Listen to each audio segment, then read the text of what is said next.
akan coba istilahnya ngopi-ngopi lagi ya. Sudah ke acara yang kelima, tapi yang biasa santai-santai sudah tiga. Yang seriusnya tuh udah dua kali ya, sama Prof. Bimo dengan Pak Faik Bafen. Nah, kebetulan malam minggu ini kita santai-santai mendengarkan cerita-cerita ya, cerita-cerita dari sahabat kita, teman sejawat kita. Eh, Mungkin ada yang bergabung lagi. Yang pertama itu saudara kita itu Pak John Albert, saya sebut namanya, tidak apa-apa ya Pak John Albert ya. Pak John Albert ini kebetulan sama dengan kita, TTK juga, Tenaga Teknis Kefarmasian. Eh, yang beliau ini di Solo, tinggalnya di Solo, kemudian kerjanya di pabrik obat tertentu, swasta. Terus kemarin sudah pernah dirawat selama 25 hari di Rumah Sakit UN. Nah, sekarang juga lagi masa recovery ya. Sudah diisolasi di rumah sendiri, kalau tidak salah kurang lebih sudah 14 hari. Sekarang saya lihat di status atau saya pernah WA Pak John Albert ini, beliau sudah mulai sehat. Saya lihat sudah boleh bertemu dengan istrinya, dengan anaknya. Kemudian saya lihat sudah bisa bercengkrama dengan keluarga. Walaupun memang ada persyaratan dari dokternya, beliau harus selama masa ini harus menutup dengan masker walaupun di rumah. Nah, yang kedua mungkin ada Pak Denny juga, Pak Denny Sitepu. Pak Denny Sitepu ini kemarin dia PDP. Pak Denny sehari-harinya adalah sama juga TTK di Rumah Sakit Polda Palangkaraya. Beliau ini kemarin kalau tidak salah terpapar oleh eh, di tempat kerjanya. Kan beliau ini kan di Rumah Sakit Polda ya, Polda Palangkaraya. Kemudian kalau tidak salah Pak Dedi terpapar jadi PDP. Hari ini sampai udah 14 selama 14 hari ke depan beliau akan diisolasi mandiri. Nanti kita coba tanya-tanya oleh Pak Denny ini bagaimana dia tuh sampai terkena corona ini. Terus yang narasumber yang paling concern untuk menjelaskan masalah COVID ya. Ini kita coba undang dari Rumah Sakit Cipta Mangunkusumo. Beliau adalah Dr. Yogi Prawira. Sehari-harinya di Rumah Sakit Cipta Mangunkusumo, kalau nggak salah saya baca sekilas, beliau adalah konsultan di emergency spesialis anak di RCM. Kalau nggak salah ngambil S2-nya di Universitas Indonesia. Kemarin sudah saya informasikan lewat YouTube bagaimana Dr. Yogi itu menjelaskan masalah ruangan ICU atau ruangan isolasi di Rumah Sakit Cipta Mangunkusumo.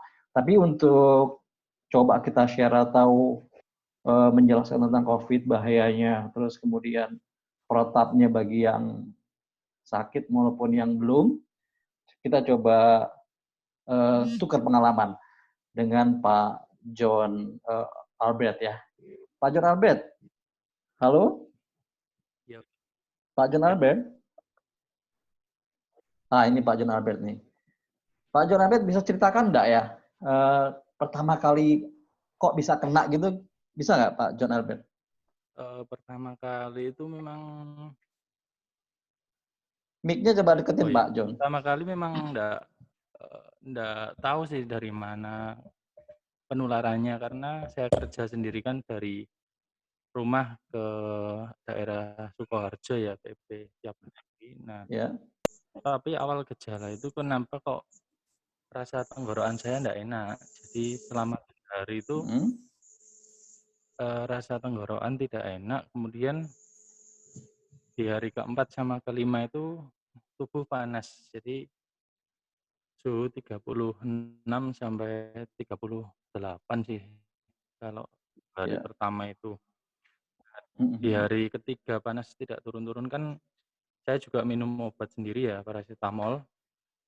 Tapi Ya. kenapa kok tidak turun? Saya periksa ke dokter UN Surakarta. Mhm. Nah, di situ dicek, memang trombosit saya turun ya, jadi hampir mendekati batas bawah, Mhm. lalu dikasih obat antibiotik aja sama parasetamol kemarin itu. Terus Mhm. Nggak langsung dites rapid test segala macam ya, Pak John ya? Langsung dibilang demam saja gitu ya? iya, jadi, itu mungkin karena di sini kan belum ada kasus juga ya pas, saya periksa itu, jadi Di Solo kan kalau nggak salah waktu kasus yang itu kan ditutup Pak, akhirnya dijadiin apa, KLB segala macam tuh yang mhm, dari Bogor dulu kan? iya, jadi baru ada satu 2 orang yang kena ya kayaknya. Iya. Itu Mhm dan mhm. di dokter Unin itu saya juga ndak dimasukin dalam PDP juga, jadi diberi obat langsung, boleh pulang ya, Pak, ya. Jadi tapi di rumah itu saya udah ngisolasi sendiri, jadi ndak Oh sama iya. istri, ndak sama anak, jadi beda kamar Iya? mandi. Ya Mhm. kalau, eee, menggendong anak, itu juga masih sih pas di Mhm. panas-panas itu. Tapi, di hari ke-6 itu, nafsu makan saya itu udah berkurang ya, jadi diare sama Oke. mual. Jadi pas hari ke-6 itu pas di rumah itu, diare Mhm. sama mual. Nah, hari ke-7 itu saya ke RSJ untuk screening. Jadi di Solo kan ada Iya. Muwardi sama RSJ. Kalau di Mhm. RSJ kan katanya ndak rame ya waktu itu, jadi saya Iya. screening itu kok, mengarah ke PDP. Nah, itu Iya. langsung di foto toraks sama lab. Nah, Iya. jadi di situ memang di ronsen paru-paru saya itu, ada bercak putih tapi kata dokter itu oksigen, jadi kayak udara gitu loh. Jadi ndak Nah, itu kan anu biasanya peradangan ya, the glasses bentuk seperti gelas gitu ya?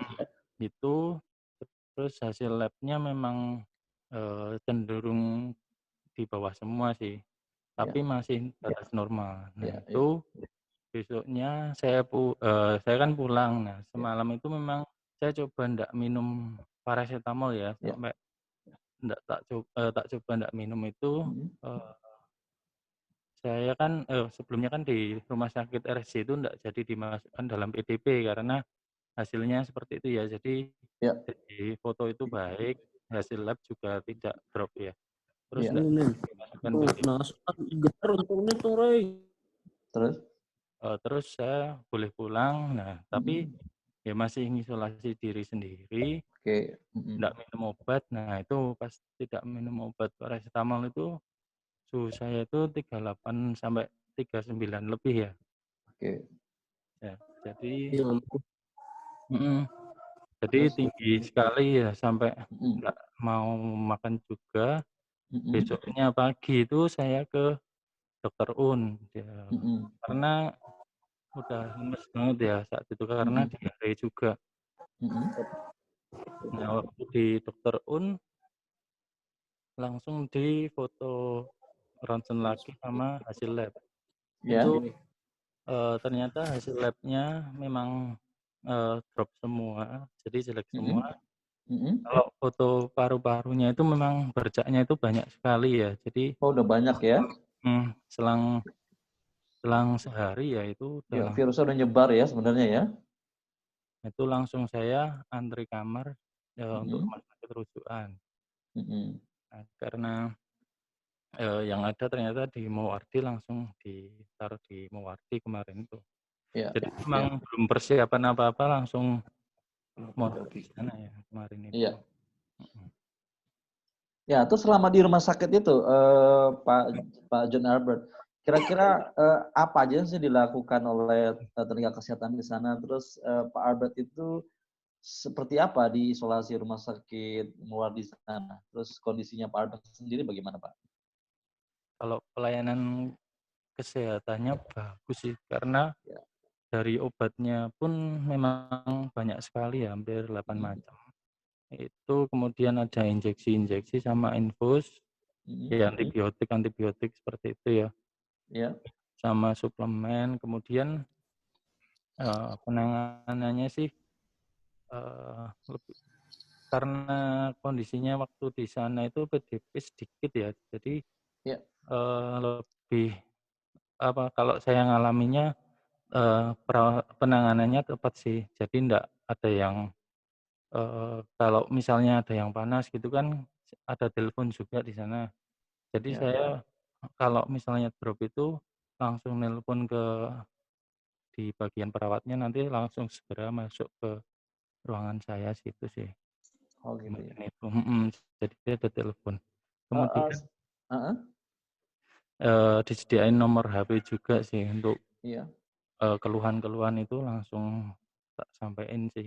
Jadi Iya. pasien-pasien di sana pada karena memang pegang HP semua ya, jadi lebih enak Iya. WhatsApp-an sama perawatnya itu. Iya. Oh Untuk jadi ini ya, jadi kondisinya memang apa namanya waktu itu sudah di ruangan isolasi. Di ruangan isolasi biasanya ada apa namanya berapa kamar di sana waktu itu? Nggak lihat ya? kalau Pastinya. kalau berapa kamar kayaknya ada sekitar 4 kamar, itu 6 orang semua sih, sekitar 6 Oh, orang. oh jadi ruang isolasinya nggak ini Pak ya, nggak apa namanya, cuman dibagi sekat-sekat saja ya? Enggak, itu malah dalam satu ruangan itu ada 6 orang, itu Oh, enggak ada kordennya. nggak ada Jadi kordennya? jadi kita duduk di sebelahnya orang yang sakit juga. Jadi Oh gitu. mmm, Oke, oke. Pak John itu kemarin dikasih ventilator atau dikasih oksigen nggak sih Pak? saya enggak, nolak sih saya, takut Oh pakai. kenapa? Jadi memang kondisinya itu parahnya itu memang di hari pertama sampai hari keempat itu Oh sesak sesak. ya Pak ya?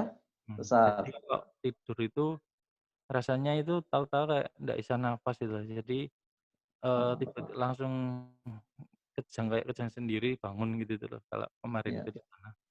Jadi memang Oke. beberapa ada yang pakai oksigen. Mhm, Terus, saya ditawari, saya nggak mau kemarin itu. iya. Kenapa nggak mau dikasih oksigen? Kayak Superman aja nih Pak John Ah, Albert nih. takut. Hah? Saya takut pakai oksigen. Kenapa? Nanti kok ya kesannya kok, gimana ya, ndak Oh ini gitu ya. mhm. Kira-kira Pak Pak Pak John itu melihat kondisi satu kamar ada 6 orang, itu bisa jadi stres juga enggak, Pak, ya? Beban juga enggak ya, ngelihat kanan kiri keadaan seperti itu? Eee, iya stres sih, khawatir iya, karena kan posisinya hari pertama sampai ke-7 itu kan saya nggak tahu apakah yang PDP ini positif atau enggak, depannya, sampingnya Oh gitu positif ya? atau enggak, karena Iya. belum tahu positifnya. Nah, jadi di hari ke-7 itu pas saya udah mulai membaik, itu malah dipindah di kamar sendiri. Jadi kayak ruang khusus sendiri itu loh, Pak. Oh Karena gitu ya? karena dalam satu ruangan itu yang positif baru saya. Jadi Tapi dipindah batuk-batuk enggak ya Pak Pak Albert sama dan sekitarnya di situ? kalau saya ndak batuk selama, positif itu ndak batuk sih. Ya. Ada pasien banyak yang batuk sih di Oke. ruangan itu. Pas minum obat ada rasa mual atau pusing enggak, Pak, ya? Atau, alergi terhadap obat tersebut, Pak, ya?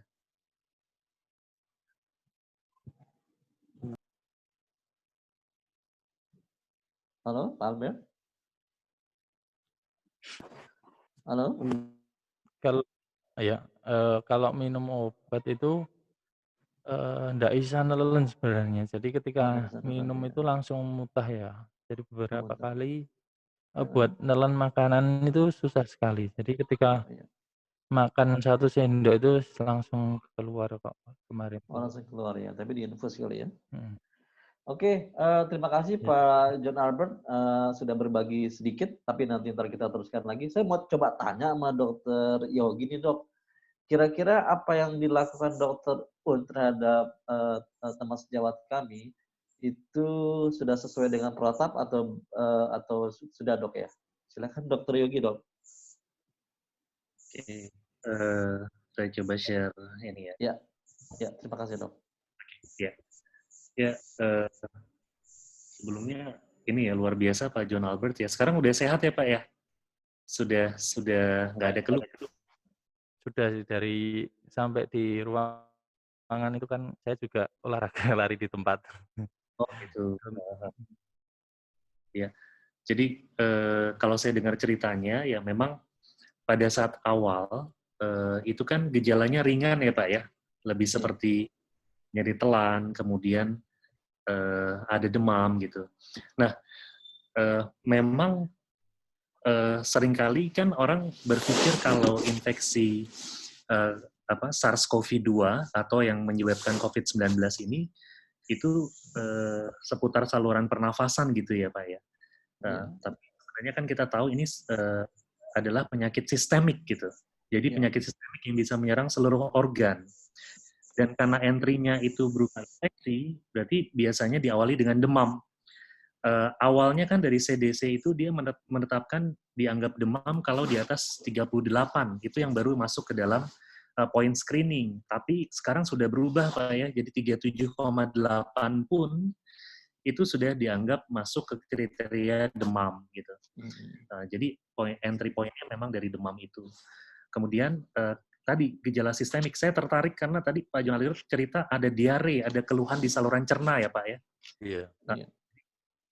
Memang ternyata ini dari pengalaman kami waktu di satu rumah sakit pendidikan di daerah Depok Pak, ketemu pasien dengan klinis yang memang sangat sesuai dengan COVID-19, jadi dari gejala awalnya, ronsennya, ada GGO atau ground glass opacity, tapi di swab berkali-kali negatif gitu.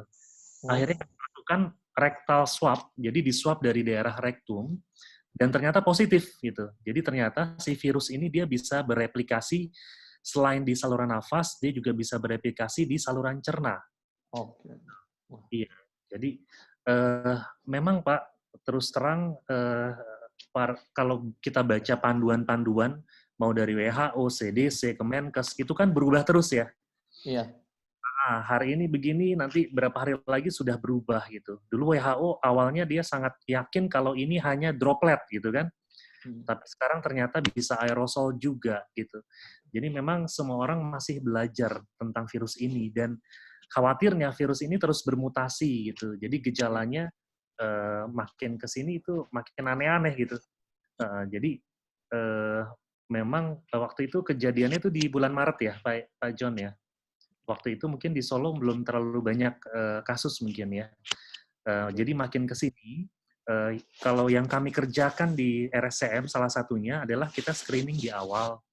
Begitu dia ada demam, atau ada gejala respiratorik bermakna, jadi ada batuk, nyeri telan, kemudian sesak. Dulunya kita buat ada riwayat bepergian ke luar negeri gitu. Tapi menurut saya saat ini sudah tidak relevan ya Pak ya. Karena di 34 provinsi itu semua sudah ada kasus gitu. Artinya sudah terjadi transmisi lokal. Maka ada salah satunya saja itu memang sebaiknya dipisahkan. Ada poli khusus, judulnya fever clinic, atau polispa gitu ya. Suara saya jelas nggak Pak ya? Jelas, Dok. Jelas, Dok. Iya. Tes, apakah suaranya jelas? Jelas, Dok. Oke, jelas.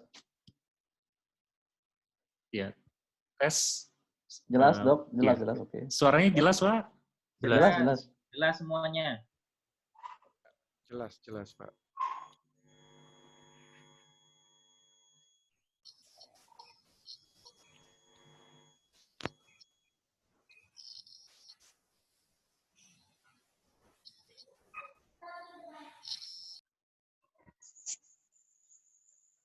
Ada lagi, Dok? Jelasin lagi, Dok.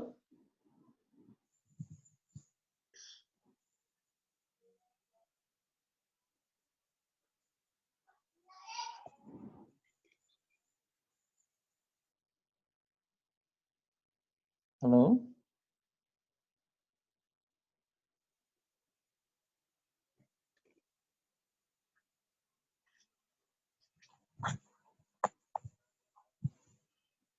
Dokter Yogi? Sebentar, kita lagi coba hubungin lagi, karena katanya bandwidth-nya lagi kurang bagus. Oh, sebentar. Sinyalnya putus, dokternya dia akan gabung lagi sebentar ya.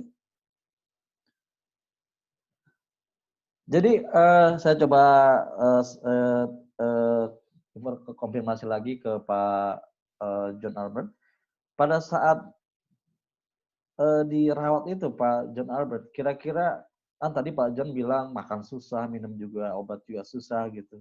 Kekuatan apa yang bisa memotivasi Pak Albert, John Albert ini, kok bisa sembuh, bisa sampai olahraga juga sampai tidak mau terima oksigen itu kira-kira apa sih Pak? Saya itu kemarin itu memang karena makanan itu nggak bisa masuk ya dari rumah sakit itu, Ya, saya paksa ya. Jadi misalnya 2 sendok sudah kayak mau muntah lagi itu tak stop, tapi saya makan buah sih kemarin. Jadi tak oh tambahi makan buah. buah saja ya. Hmm. Diinfus enggak ya? Diinfus iya, diinfus, tapi infus pun itu cuma untuk masukin obat injeksi sih, Pak. Jadi isinya kan cuma NaCl kemarin. Oh, yang NaCl ya. Mhm. Jadi untuk Oh, masukin obat kan tiap pagi, eee, mm-mm, pagi, siang, sore, malam juga. mm-mm. Jadi kan Tapi pada dari ah, disuntik terus, itu oke, sih. oke. Pada saat di sana itu masih sesak dan diare enggak ya, Pak John ya? Kalau sesaknya, ya itu dari hari pertama masuk itu sampai ke hari ke-5 atau 6. Nah, Oh, kalau sesak ya. diarenya itu sampai hari ke-11-an ya. Jadi lama sekali aku nyembuhin, diarenya itu. Oh, begitu Sampai ya. lama sekali. Jadi tiap hari itu bisa 5 kali lebih sih kemarin tuh. Waduh, berat Mhm, juga ya.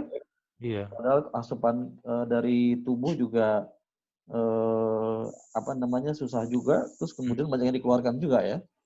iya.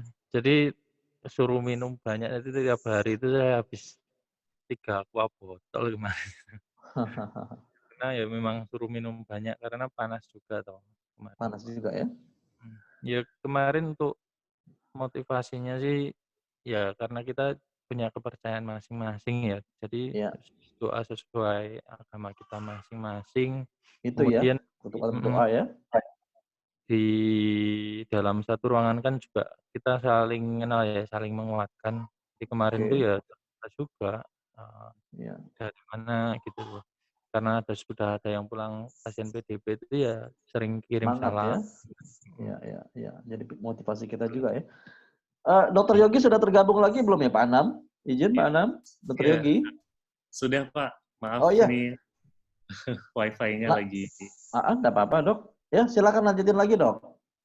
Oke, jadi ya ini menarik nih kasusnya Pak John Albert ya. Bahkan bisa sampai menolak menggunakan oksigen itu luar Iya biasa. makanya luar biasa makanya. takut saya. Jadi memang biasanya di fase awal itu kan Pak John Albert di hari ketiga periksa lab ya.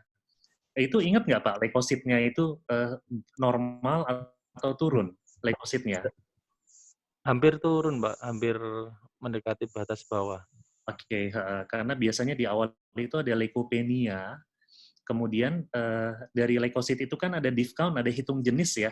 Jadi kan ada persentase dari, jadi biasanya itu keluar tuh jumlah leukosit berapa, kemudian persentase dari masing-masing jenisnya kan ada basofil, eosinofil, Ya, ya. Iya, kemudian staf segmen limfosit. Nah, salah satu yang jadi clue juga adalah limfopenia, Pak. Jadi memang tidak semuanya, tapi beberapa pasien itu limfositnya itu turun gitu, iya, limfopenia. kalau Heeh. dari saya itu sampai hari pulang kemarin, hari ke-20 itu masih di bawah sih. Dari Memang pertama sampai hasilnya lab kan saya tanyain semua sih. Itu iya, limfositnya memang turun semua. memang betul ya, memang limfositnya turun. Oke, heeh, heeh. Kemudian apa namanya? Jadi memang sebenarnya kalau ini putus-putus ya. Coba saya stop videonya ya, mudah-mudahan lebih Oh, bagus. Oke, oh iya, lebih sama-sama. jelas suaranya? Jelas-jelas dok. Oke, ya jadi kalau saya dengar ceritanya ya mungkin ya tadi kita memang makin ke sini dengan tahu sudah terjadi transmisi lokal, kita memang harus lebih aware gitu ya.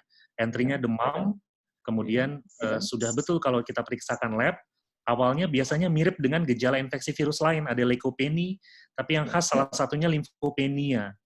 Nah, ada satu studi yang menarik. Jadi kan limfopenia itu kita bisa lihat dari persentasenya, Pak. Jadi di bawah 20% kita bilang limfopenia, atau kita kalikan dengan misalnya limfositnya itu 20%, sementara leukositnya hanya 5.000 gitu. Berarti 20% dikali 5.000 itu kan hanya sekitar 1.250 gitu ya. 20% dikali 5.000 itu berapa, Pak? Iya, betul, 1.250. 150 ya. Sekitar 1.000 malah ya, 1.000, sekitar 1.000. Nah, limfosit absolut kurang dari 1.500 itu juga menandakan adanya limfopenia. Jadi kalau ada gambaran seperti itu memang kita mesti hati-hati gitu. Kemudian kalau gejalanya ringan, memang pedomannya adalah isolasi mandiri, Pak. Jadi yang dikerjakan di awal itu sudah betul isolasi mandiri, tapi saran saya sih, kan keluarganya berarti kontak erat tuh Pak John Albert. Iya, Kontak erat itu kan, betul. Jadi kita bilang kontak erat kalau kontak dengan jarak kurang dari 1 meter gitu, dengan lama durasinya lebih dari 15 menit tanpa menggunakan APD. Nah, itu kan ada ketemu sama anak, gendong anak, dan sebagainya. Nah, pada anak seringkali gejalanya lebih ringan daripada orang dewasa. Tapi kan justru kita hati-hati kalau dia tanpa gejala atau gejala ringan, malah resikonya bisa menjadi healthy carrier gitu ya. Iya. Jadi dengan saat ini, kalau saran saya sih memang dengan saat ini kita sudah seluruh Indonesia, 34 provinsi sudah ada kasus. Kemudian kita sebagai tenaga kesehatan gitu ya, bekerjanya kan di zona merah lah. Apalagi kalau rumah sakitnya itu adalah rumah sakit yang memang kan sekarang rata-rata rumah sakit dia pakai AC sentral ya, pakai chiller. Iya. Nah, bayangkan kalau misalnya pasien yang masuk itu positif, kemudian dia bersin, dia batuk, kan terjadi aerosolisasi gitu ya. Nah, virusnya itu kan akan kalau dia pakai AC sentral, maka akan bersirkulasi di situ. Makin lama konsentrasinya bisa semakin tinggi. Jadi memang harus berhati-hati. Alasan kenapa kalau dirawat harus di ruang tekanan negatif, salah satunya adalah memastikan agar virusnya itu dia tidak terus bersirkulasi dan menginfeksi orang lain gitu. Tapi rumah sakit dengan tekanan negatif kan memang di Indonesia tidak banyak. Makanya sebagian akhirnya buat di tenda untuk ventilasi alamiah. Atau ada juga yang dia pasang exhaust di kamar-kamar perawatan gitu. Jadi atau dibuka jendelanya biar ada ventilasi alamiah. Itu salah satunya buat mencegah agar virusnya tidak terkonsentrasi di udara. Nah, mengenai tadi ceritanya dalam satu ruangan 6 pasien gitu ya. Nah, itu tuh Ini fakta, bingung juga, Dok. Tapi malah tambah jadi penyakit itu, Dok. Betul, ini fakta, Pak. Jadi memang sebagian besar rumah sakit di Indonesia itu kan jarang yang dia single isolation, Pak ya. Biasanya paling kelas VVIP dia satu kamar sendiri gitu ya. Tapi kan tetap bukan isolasi kan, karena tata udaranya kan biasa. Nah, memang dengan sekarang kita pakai kriteria PDP yang cukup loose ya, karena kan fase pandemi ini akhirnya semua di PDP-kan. Pertama, untuk meningkatkan awareness, betul. Dan untuk agar kita semakin bisa menangkap jumlah kasus. Kan kasus Indonesia kan dibilang sedikit, tapi saya tidak yakin gitu. Karena kita tesnya juga sangat sedikit dibandingkan jumlah penduduk kan. Benar.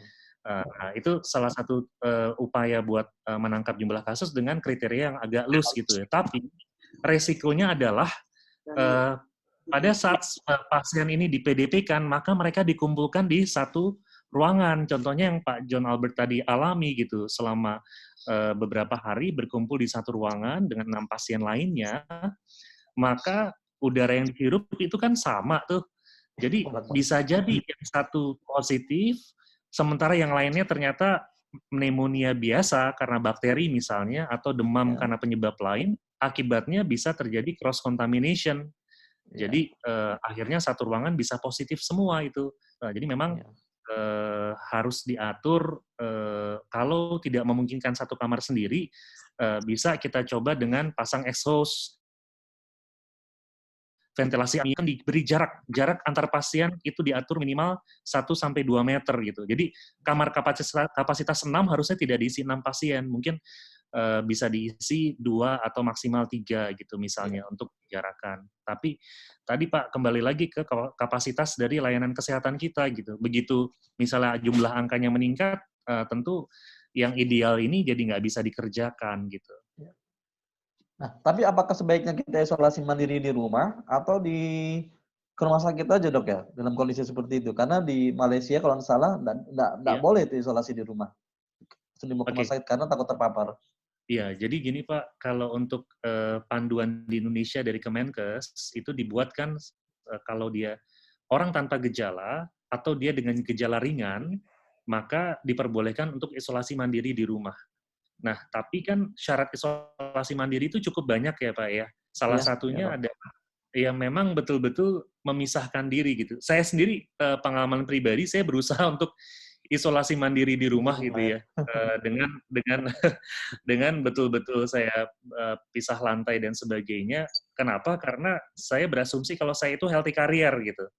Sampai akhirnya saya kan di swab, hasil swabnya negatif, baru saya berani untuk membaur dengan keluarga yang lain gitu. Walaupun hasil swabnya itu kan tertentu dok ya, bisa dari tenggorokan atau tadi ya dari rektum kan, ngeri juga kan?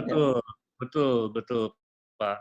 Nah kemudian kita tahu tadi ternyata gejalanya itu bisa berubah dengan sangat cepat gitu. Mutasi ya. Jadi isolasi mandiri di rumah pun itu kan awalnya mungkin karena gejala ringan, tapi kalau dia berubah dengan hitungan jam dari ringan jadi sedang kemudian memberat, maka kalau nggak ada yang memantau akan berbahaya Pak. Benar. Gitu. Iya, jadi memang kalau ada komorbiditas kan kita tahu ya, kalau misalnya lansia, kemudian punya riwayat sakit jantung atau sakit ginjal atau DM dan sebagainya, maka itu tidak disarankan. Sebaiknya memang isolasinya itu di rumah sakit agar ada yang memantau. Kalau di rumah pada saat perburukan, sesak tadi butuh oksigen, nggak ada yang kemungkinan Pak John Albert juga memang kondisi fisiknya prima mungkin ya sebelum mengalami infeksi tadi gitu. Oke dok, terima kasih. Tapi nanti sebentar dok, saya mau coba sambungin lagi ke teman sejawat saya, Pak Denny Sitepu. Beliau ini sekarang lagi PDP, tapi dia isolasi di rumah. Pak Denny, coba Pak Denny, dengan suara saya Pak Denny. Pak Denny, halo, Pak Denny.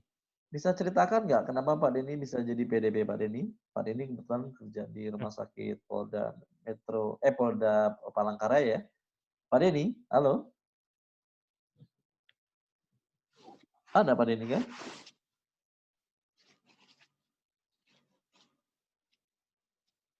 Halo, putus-putus ya?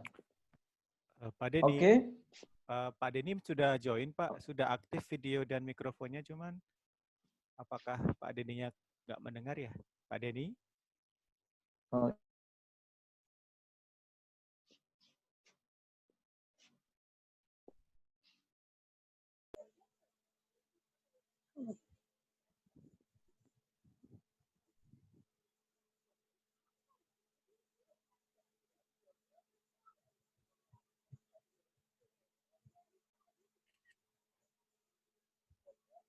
Pak Denny, dengar Pak Denny? Oke, kalau Pak Denny itu coba kita skip dulu. Kira-kira Pak Faik, coba izin Pak Faik. Pak Faik ada pertanyaan enggak Pak Faik? Pak Faik ini, halo Pak Faik. Ya. Ya Pak Miko. Halo Pak Faik. Ya Pak Miko. Ya, Pak Faik. Silakan Pak Faik bertanya dengan Pak John Albert atau Dr. Yogi silakan. Sebelum informasi ini Pak Faik kebetulan ini dok, Pak Faik adalah Dewas PP PAVI. Pak Faik juga pernah bekerja di Dirjen Kementerian Kesehatan ya, Pak Faik ya. Ya, silakan Pak Faik kalau ingin bertanya, kita interaktif aja. Ya, yang pertama saya kasih apresiasi Pak teman sejawat saya John Albert. Kuat. Semangat. Yang kedua untuk Pak Yogi.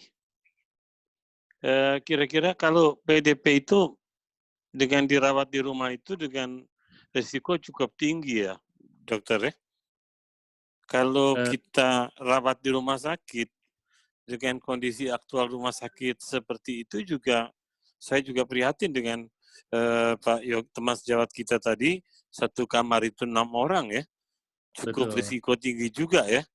Itu Iya, apa ada langkah-langkah prevensi yang bisa kita lakukan bersama gitu, kerjasama dengan organisasi profesi, apa yang mesti kita buat misalnya? Sebab kalau kemarin mau digunakan sekolah untuk dipakai tempat isolasi, penduduk setempat menolak dan sebagainya. Itu kan jadi heboh juga. Itu langkah apa kira-kira Dr. Yogi yang kita bisa dukung untuk mengamankan rakyat kita ini, bangsa kita ini? Terima kasih. Itu Pak Wiko. Ya, Iya. silakan Pak Dr. Yogi. Iya, terima kasih Pak Faik. Jadi memang betul, pertama edukasi untuk masyarakat ini yang sulit ya Pak ya. Jadi mungkin Pak Faik mengikuti berita yang 65 sejawat di Rumah Sakit Karyadi positif ya Pak ya. Itu kan sebenarnya dilakukan isolasi mandiri tapi di hotel ya, karena di hotel. Mereka semua orang tanpa gejala. Tapi saya dapat cerita langsung dari salah satu sejawat yang dirawat di sana. Mereka kan tiap pagi itu harusnya olahraga tuh Pak, ngumpul di udara terbuka olahraga. Nah, di hari pertama itu mereka disuruh ibaratnya seperti mengisolasi diri di kamar masing-masing karena ada sekumpulan warga yang mendatangi hotel tersebut gitu ya. Jadi mereka menolak, jadi bahkan mau mengusir dan sebagainya. Jadi advokasi untuk menjelaskan ke masyarakat kalau ini pertama adalah penyakit infeksi yang artinya memang siapapun bisa tertular. Tapi yang penting adalah cara penularannya kan dia sebenarnya hari-hari itu secara droplet. Artinya kalau si sakit dan orang yang dihadapi itu menggunakan masker, maka bisa mengurangi resiko transmisi dengan cukup drastis gitu ya. Kemudian tadi kan physical distancing dan sebagainya. Kalau itu dikerjakan, maka insya Allah akan ada pengurangan transmisi dan di Jakarta kami rasakan saat ini kurvanya cukup melandai gitu, Pak Faik, dibandingkan awal-awal ya. Jadi bahkan karena banyak rumah sakit yang sudah bersiap, beberapa melaporkan kalau bed occupancy rate-nya hanya sekitar 30-40% gitu. Betul. Termasuk di RSCM. Artinya kurvanya saat ini melandai. Yang kita takutkan sebenarnya kalau terjadi peningkatan jumlah kasus dengan waktu yang sangat singkat, sehingga melampaui kapasitas dari rumah sakit. Nah, kalau seperti itu, maka mindset kita harus berubah dari yang ideal menjadi mindset bencana, Pak. Nah, mindset bencana ini prinsipnya adalah mitigasi resiko. Jadi kita tidak bisa bicara ideal, tapi kita bicara tentang meminimalisir risiko.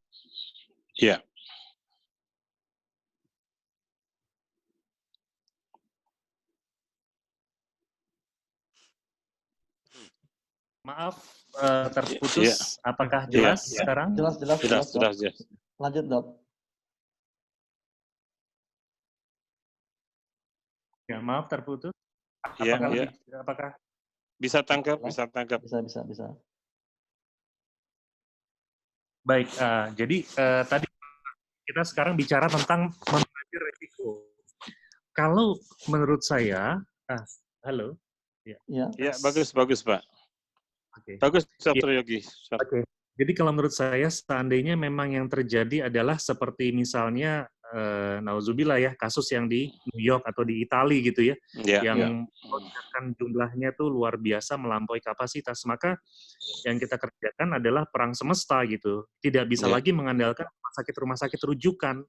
Strateginya harusnya, kan rumah sakit rujukan itu paling satu provinsi, tersiernya cuma ada 1 atau 2.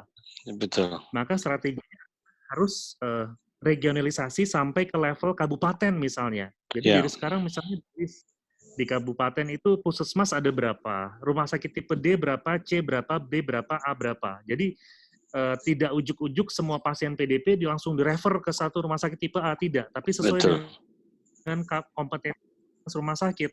Kalau orangnya tanpa gejala, mungkin shelter aja, puskesmas rawat inap, atau tipe D cukup.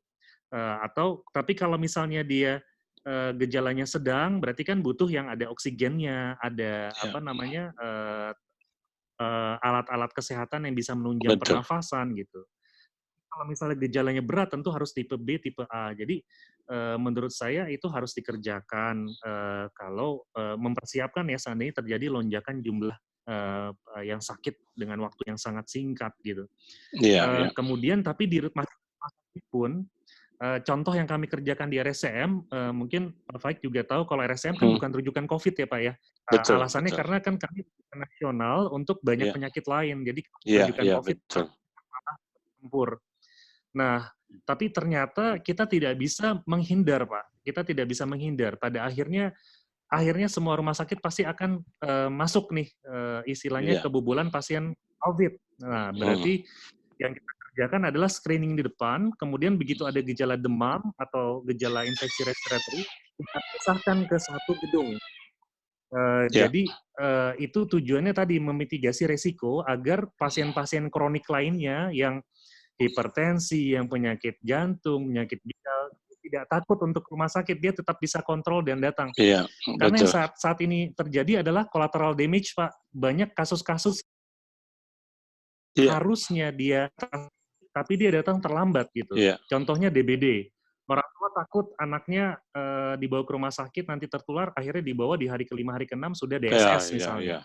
Atau diare yang harusnya bisa diatasi dengan sangat mudahnya, tapi karena dibawa sudah berat, dehidrasi berat, datang dengan kondisi shock hypovolemik. Jadi yang ada sekarang bahkan orang-orang yang berpendidikan, orang-orang yang mampu pun takut ke rumah sakit, jadi dia datang sudah terlambat. Gitu. Itu yang kita harus upayakan, ada zonasi di rumah sakit, jadi ada zona merah di mana semua pasien yang risiko PDP dan confirm dikumpulkan, ada zona hijau dan kuning untuk pasien-pasien lain tetap bisa dilayani. Itu harus dipisahkan. Mungkin seperti itu, Pak Faik. Iya, betul. Saya sepakat itu bagus. Artinya, tapi kan mengingat sekarang rumah sakit, apalagi kita hadapi di sakit swasta, fasilitasnya itu kan hanya lantai, liftnya juga hanya berapa buah gitu. Jadi kita kalau rumah sakit pemerintah agak besar ya, ada wing kiri, wing kanan dan sebagainya, mungkin bisa isolasi seperti itu ya. Tapi kalau rumah sakit swasta kita agak takut juga. Seperti saya mau kontrol jantung, saya juga agak ngeri sekarang kalau mau ke rumah sakit ini kan. Saya kebetulan pasang ring dan sebagainya, jadi saya takut gitu, takut komplikasi dan sebagainya gitu. Iya, tapi kita mesti tetap semangat dan optimis ya.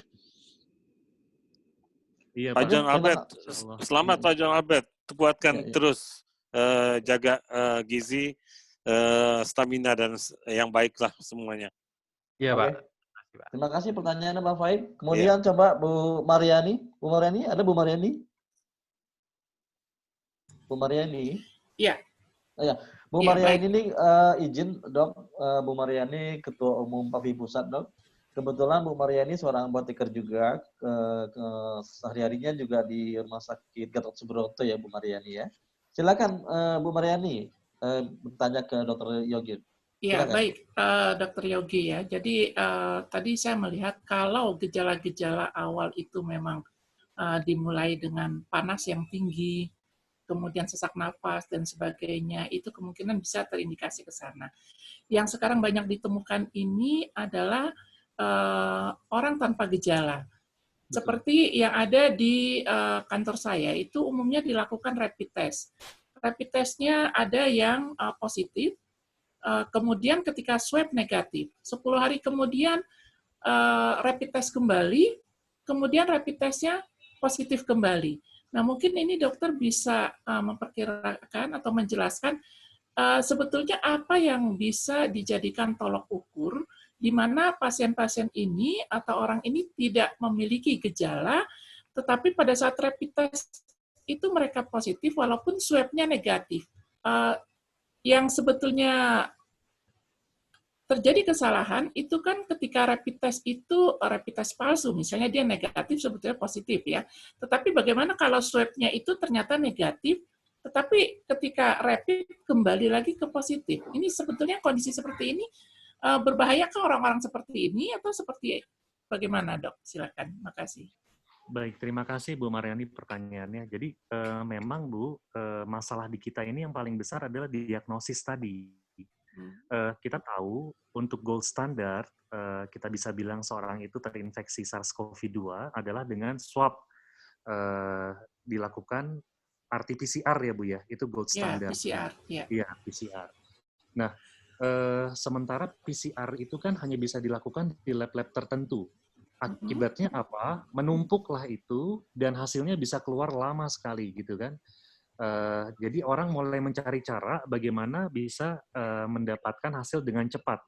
Dibuatlah rapid test. Nah, rapid test itu sebenarnya kalau kita mau bicara ideal, maka yang dicari rapid test harus rapid test yang mencari antigen. Jadi mencari si virusnya tadi. Tapi itu mahal dan setahu saya hanya satu perusahaan Roche itu yang menyiapkan. Sebagian besar dia rapid test-nya adalah antibody, Bu. Nah, rapid test antibody itu, maka seandainya si orang tadi dia terinfeksi virus SARS-CoV hari ini gitu ya, antibodinya baru muncul antara 5 sampai 7 hari kemudian gitu.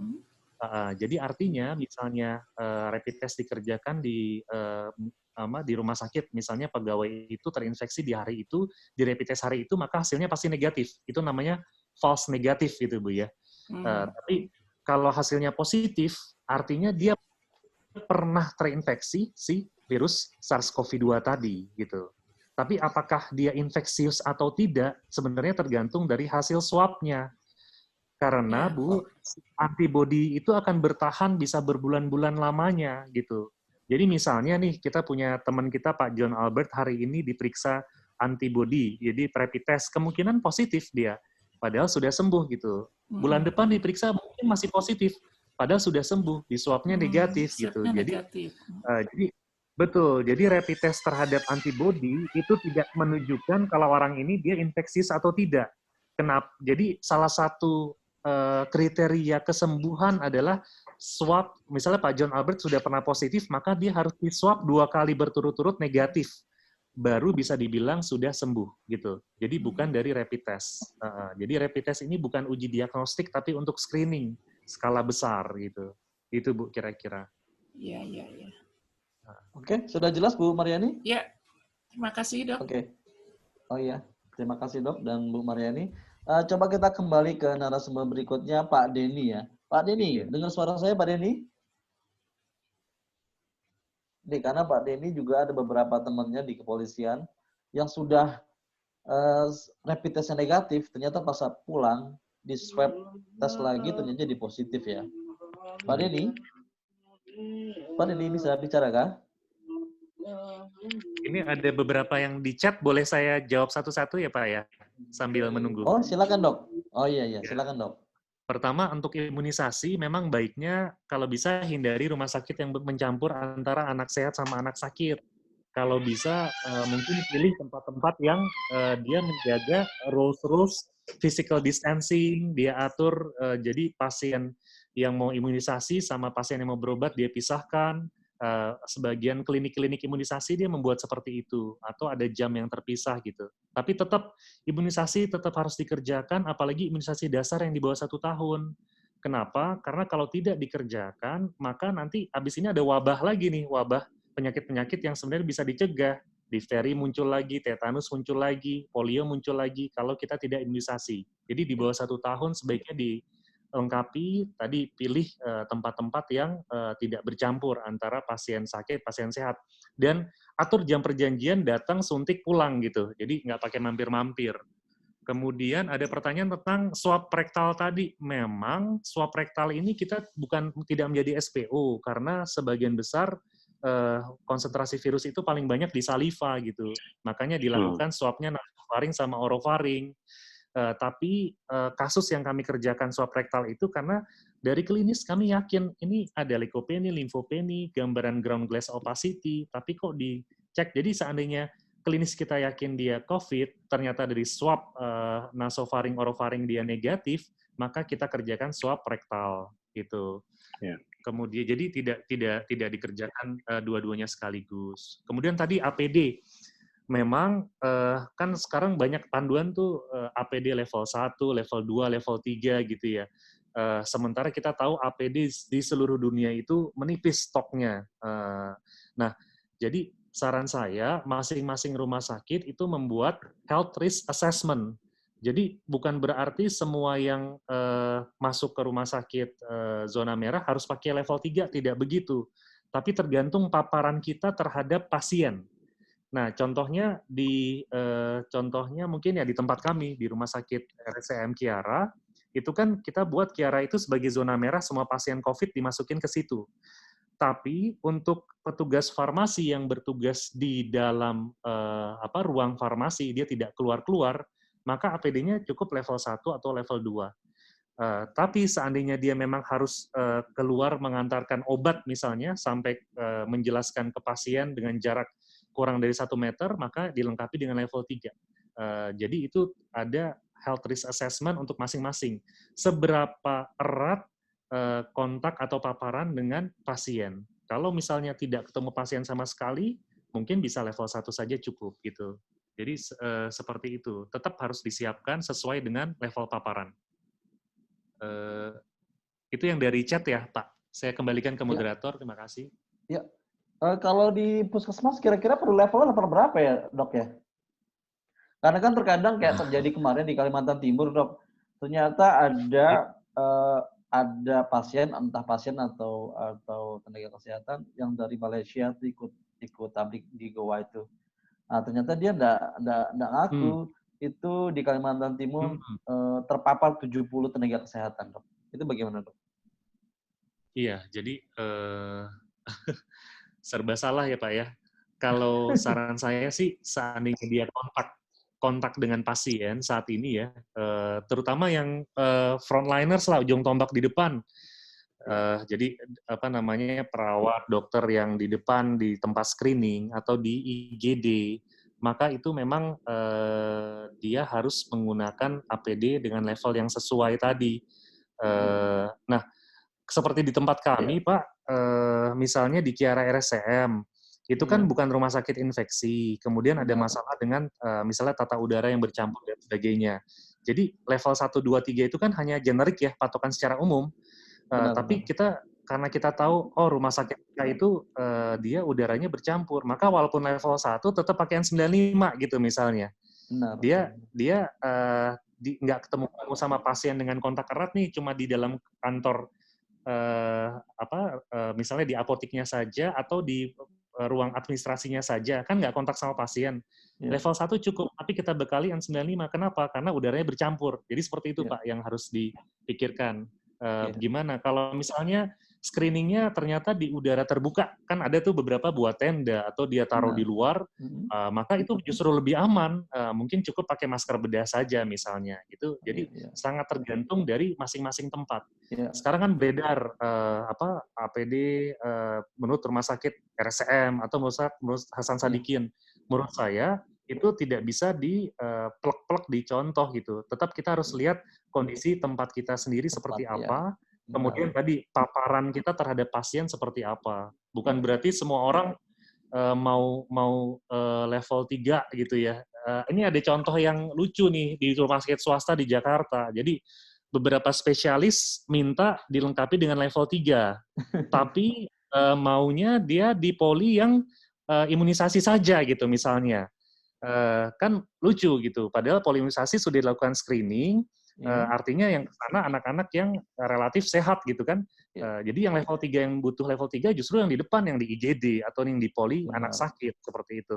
Jadi memang pemahaman itu yang penting diketahui oleh manajemen biar bisa mengatur pengadaan APD tadi gitu. Kalau enggak semua minta level 3, seminggu aja sudah kolaps nanti. Iya. Malah ada APD dipakai buat belanja, Dok, kemarin di Kemang, Dok ya. Iya. Nggak, kemarin di rumah sakit puskesmas di daerah Jakarta Utara juga mereka pakai APD, tapi memang pelayanannya di luar, saya lihat itu.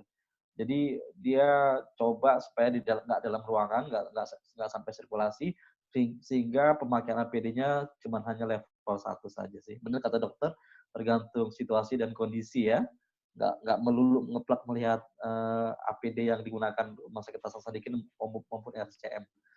Coba sekarang saya coba kontak dengan Pak Denny. Pak Denny, dengar suara saya, Pak Denny? Halo? Halo? Pak Denny? Dengar nggak? Oke. Masih putus-putus ya. Mungkin di Kalimantan agak susah, Kalimantan Tengah. Ada pertanyaan yang langsung bisa silakan Bu Karsini. Mungkin bisa bertanya Bu Karsini. Kita kasih yang senior-senior dulu ya. Ada pertanyaan Bu Karsini? Ada enggak? Saya. Oh, silakan Bu Karsini. Ya, Silakan. baik. Selamat malam. Assalamualaikum Ya. warahmatullahi wabarakatuh. Selamat malam, Waalaikumsalam. Dokter. Ya. Dokter Yogi. Ya. Karsini. Iya, Bu. Selamat malam, Dokter Yogi. Malam, Ibu Ya, Karsini. dengaran Bu. Malam Bu. Ya, maaf ini. Dok mau bertanya. Ada seseorang yang panas tinggi. Kemudian Iya. hasil labnya itu menunjukkan pemeriksaan darah rutin. Lalu Iya. saya diberitahu bahwa ini kita lihat NLR-nya. Jadi rasio antara neutrofil dan limfosit. Apabila Betul. rasio itu lebih besar dari 3,3, itu berarti likopeni. Kemudian kalau itu dibawa ke rumah sakit, langsung dia akan masuk ke PDP. Iya. Nah, ini kebetulan pasiennya anak saya sendiri. Lalu oleh dokter dikatakan bahwa ini gejala demam berdarah, Bu. Belum pasti seperti itu karena tidak sesak, tidak batuk, gejala demam berdarah. Tapi hasil pemeriksaan itu belum keluar. Apa DBD positif atau tidak itu belum keluar. Sehingga kemudian diminta untuk dibawa pulang saja. Karena kalau masuk ke rumah sakit pasti PDP. Sehingga dibawa pulang dan memang ternyata setelah 3 hari berikutnya kemudian memang betul-betul bahwa itu demam berdarah dan sudah baik. Seperti itu.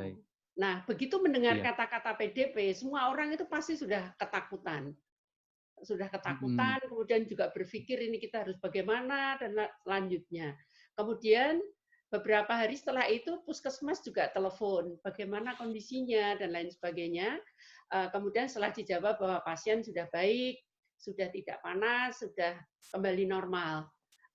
Oleh dokter juga diperiksa 3 hari berikutnya, leukositnya bagaimana, trombositnya bagaimana, ternyata trombositnya sudah naik. Jadi bukan ke arah PDP, sudah bebas, artinya tidak ada dugaan ke arah sana. Nah, saya bertanya kepada teman yang kemudian yang juga dokter di sebuah rumah sakit, internis, di rumah sakit umum, rumah sakit swasta umum, itu ada pasien PDP yang masuk. Kemudian diisolasi. Nah, keluarganya ini itu harus diperiksa juga. Tetapi si keluarga ini ketakutan. Ketakutannya karena ketakutan dengan tetangga. Nanti kalau kami diperiksa, kemudian jadi intinya apa Bu Karsini pertanyaannya Bu? Intinya pertanyaannya adalah bagaimana mengedukasi masyarakat yang ketakutan. Karena begitu mendengar kata PDP, mereka takut kalau didatangi puskesmas, kemudian kalau didatangi oleh petugas-petugas yang ber-APD. Stigma itu ya. Iya. Itu masalah. Iya, jadi memang Bu, yang tadi dari cerita Ibu, memang kalau masuk ke kriteria yang sekarang kan minimal masuknya ke ODP itu Bu. Tapi kita kan tahu nih kalau Indonesia ini memang gudangnya penyakit infeksi gitu, dan infeksi virus itu kan gejala awalnya mirip-mirip. DBD pun sekarang sedang marak gitu. Jadi memang tetap kalau tadi makanya kita pakai patokan kalau gejalanya ringan masih boleh rawat jalan, tapi harus di follow up. Dan kenyataannya kan memang diperiksa darah serial ya Bu ya, beberapa tiap hari diperiksa. DBD pun tidak semuanya harus dirawat kan, yang kita rawat kan hanya yang betul-betul menjadi demam berdarah dengue. Kalau hanya demam dengue saja, dia tidak perlu perawatan gitu. Nah, kemudian kalau DBD kita tahu dia bisa kita periksakan NS1 misalnya di 3 hari pertama, kalau positif jelas itu dia dengue, atau periksa IgG anti dengue di hari kelima. Tapi kita juga pernah dapat Bu kasus yang dengue-nya positif, ternyata COVID-nya positif. Karena namanya penyakit infeksi kan dia bisa koinfeksi, bisa pas ketemu kena bareng-bareng. Jadi tetap kewaspadaan itu tetap perlu. Tapi kalau dia murni hanya DBD saja, hari ke-6, hari ke-7 udah sehat dia, udah nggak ada masalah. Tapi kalau dia COVID, tentu kan panjang dia riwayat sakitnya gitu ya, biasanya prolong. Itu satu. Kemudian kalau untuk masalah edukasi, terus terang kami juga sangat-sangat kesulitan ini Bu, karena stigma tadi. Jadi bahkan ada satu kasus yang kan PDP, kemudian ternyata memburuk, tidak bisa untuk diselamatkan, akhirnya kan harus pulang dengan protokol PDP. Itu orang tuanya awalnya paham gitu ya, paham, dia mengerti bahwa ini ada undang-undang wabah yang tujuan utamanya adalah melindungi banyak orang gitu.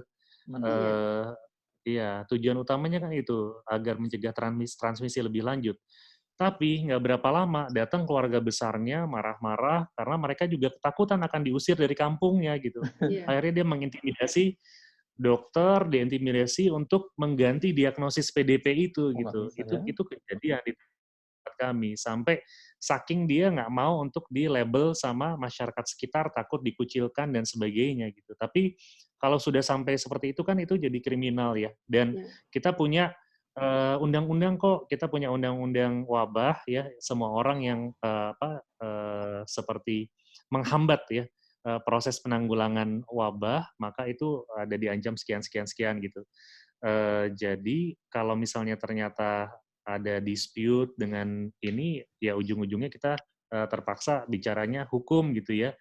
Atau kalau misal bisa kekeluargaan, biasanya yang kita kontak, jadi kemarin ada pasien kami mau pulang paksa, padahal dia klinisnya sesuai dengan confirm gitu ya. Akhirnya yang kami kerjakan, kita kontak aja dinas kesehatan sama lingkungan sekitarnya gitu. Jadi untuk ikut, kalau misalnya dia pulang, pastikan orang ini self-isolation beneran. Jangan sampai dia pulang, terus dia tetap berkeliling, tidak self-isolation di rumah, akibatnya bisa menulari orang lain gitu. Jadi memang harusnya sih di level dinas kesehatan sama tadi Pak RT, Pak RW ya di level itu harus paham, jangan sampai mereka juga ikut termakan hoax dan menolak warga gitu. Justru dia harus ikut bekerja sama gitu. Tapi serba salah sih Bu, ya namanya Indonesia ya Bu ya. Jangankan orang yang sakit, Dok ya. Kita sebagai tenaga kesehatan terkadang malah kekhawatiran juga. Ada yang diusir dari kosnya, ada yang dijauhkan dari tangganya. Makanya kita ada penyakit yang sangat jadi momok bagi rakyat tertentu di situ, Dok ya. Iya. Oh, untuk aerosol dengan airborne itu jadi ternyata saat ini bisa dua-duanya ya. Ada satu pertanyaan kan. Jadi memang kalau dia bilang droplet, iya droplet gitu. Tapi pada saat di rumah sakit kan seperti suctioning, intubasi, inhalasi, bahkan nebulisasi saja itu disebut sebagai aerosol generating procedure.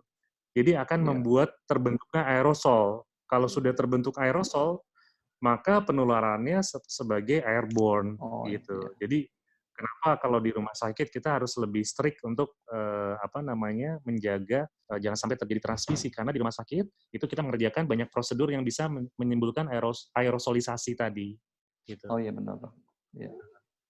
Pak Miko. Siap. Boleh saya kasih pandangan sedikit Pak Miko? Ya, silakan Pak Faik. Dr. Yogi, saya akan backup dari sudut pandang hukum, Dr. Yogi. Kalau di dalam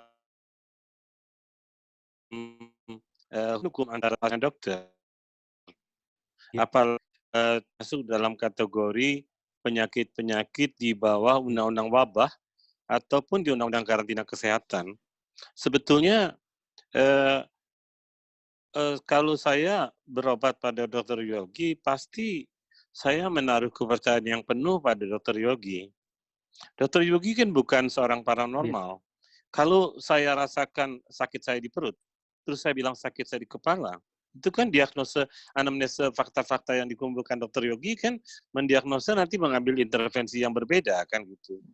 Jadi yang pertama, informasi dari pasien itu bohong, tidak akan menghasilkan informasi anamnesa diagnosa benar yang diminta kepada tidak betul. Bukan hanya sekedar informasi dari dokter kepada pasien, tetapi informasi dari pasien kepada dokter sehingga bisa menimbulkan diagnosa dan informasi dan minta persetujuan tindakan yang akan diambil. Itu pertama. Jadi artinya sebetulnya memang tidak populer, tetapi sangat lemah sekali teman-teman di kesehatan kita, terutama Kementerian Kesehatan harusnya kalau pasien-pasien seperti itu kita bisa ajar gugat dia. Ini mencegahkan semua orang. Kalau satu klaster, satu kompi dari tenaga kesehatan kita terkena positif, ini kan akan membahayakan masyarakat yang lain kan. Sebetulnya bisa kita minta gugat dan sebagainya. Itu langkah pertama. Yang kedua adalah permintaan pulang paksa.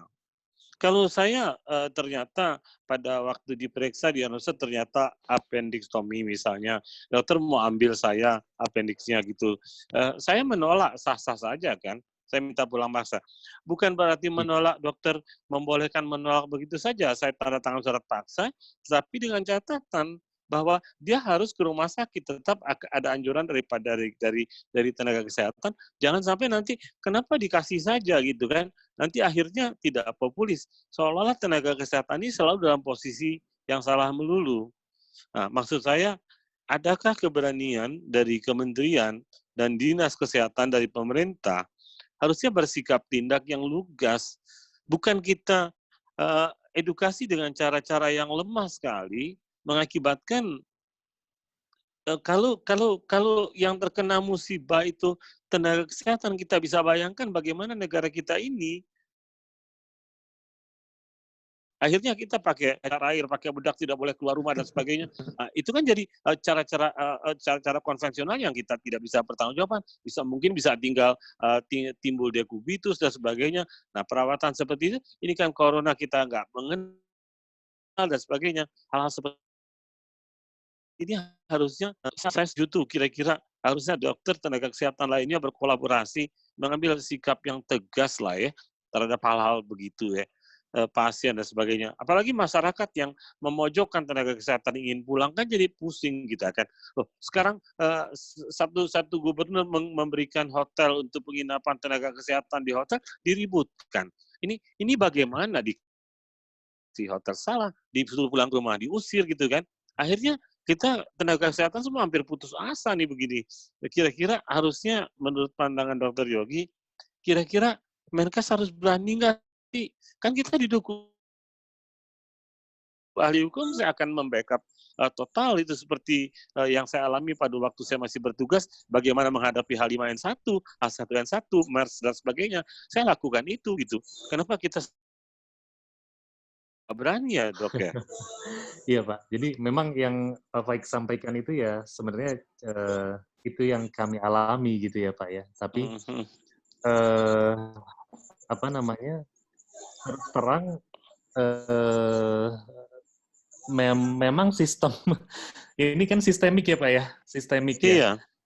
Sistemik. Jadi memang ada hal-hal yang memang di luar dari kuasa kami tadi. Dan beberapa teman-teman yang sudah berjibaku di frontliners itu akhirnya kan energinya sudah habis ya untuk berhadapan dengan pasien. Jadi begitu dihadapkan dengan masalah-masalah lain itu kayaknya ya akhirnya kita apatis gitu. Akhirnya kita apa namanya sudah gitu, nerimo.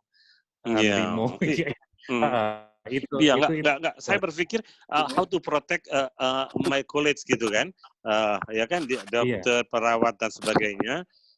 Sebetulnya kalau umpama misalnya di gugus tugas itu ditaruh ahli-ahli hukum kesehatan untuk membackup, harusnya berani mengatakan itu, mengadvokasi, ya kan?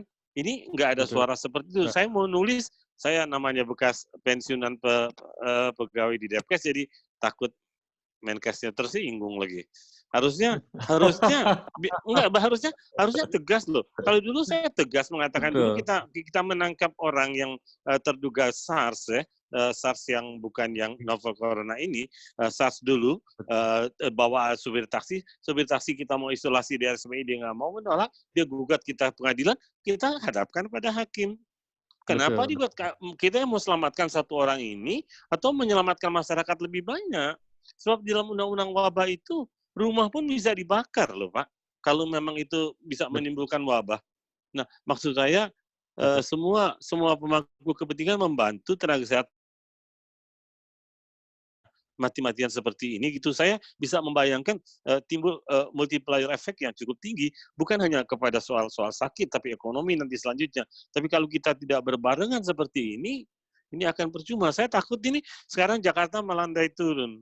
Tapi andai kata misalnya besok yang sekarang pulang mudik juga udah banyak, pulang kampung udah banyak, pasca Lebaran ini akan timbul lagi, naik lagi kemungkinan bisa-bisa kita pusing lagi nih kan gitu kan.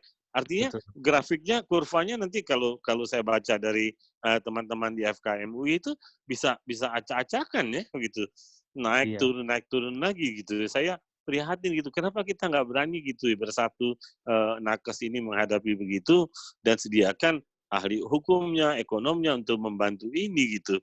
Dari sosiologinya, interaksi trust relationship-nya dan sebagainya itu pandangan saya mungkin kalau saya bilang ngobrol-ngobrol sama teman. Kalau saya baca postingannya Prof. Zubairi juga saya juga prihatin lihat kan naik lagi, terus jalanan ini masih rame lagi gitu kan, tidak pakai masker. Iya, masa nggak melekat pada diri masyarakat ya. Jadi KIE-nya juga salah pakai model-model yang lama ya.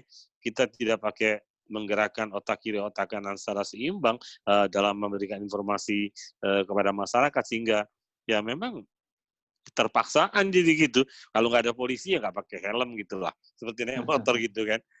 Nggak ada polisi nggak pakai seat belt naik mobil gitu. Itu Pak Miko mungkin saran-saran terima kasih Pak Faik masukan dari sisi hukumnya ya. Coba teman-teman yang lain yang dari Puskesmas atau Pak Denny sudah bisa bicara belum Pak Denny? Pak Denny, coba mute-nya diituin. Oke, bisa ada? Oke, unmute. Bisa kah? Dengar suara saya? Halo? Oke, silakan Pak Denny. Pak Denny cerita salah satu pasien PDP juga sekarang. Silakan Pak Denny. Halo Pak Miko. Ya, silakan cerita langsung saja. Pak Miko, kan begini. Saya itu kan selama ini bekerja di Poliklinik Polda. Ya. Jadi kita itu biasa kan pakai APD seadanya lah ya. Ya. Kemudian teman-teman memang hampir sebulan, 4 orang teman saya itu, staf itu, hampir sebulan batuk-batuk biasa, tidak sembuh-sembuh gitu. Nah, Pak, jadi waktu itu kita memang sedang juga menangani pasien isolasi 14 hari siswa perwira yang dari Sukabumi. Sukabumi Secapa ya. Secapa.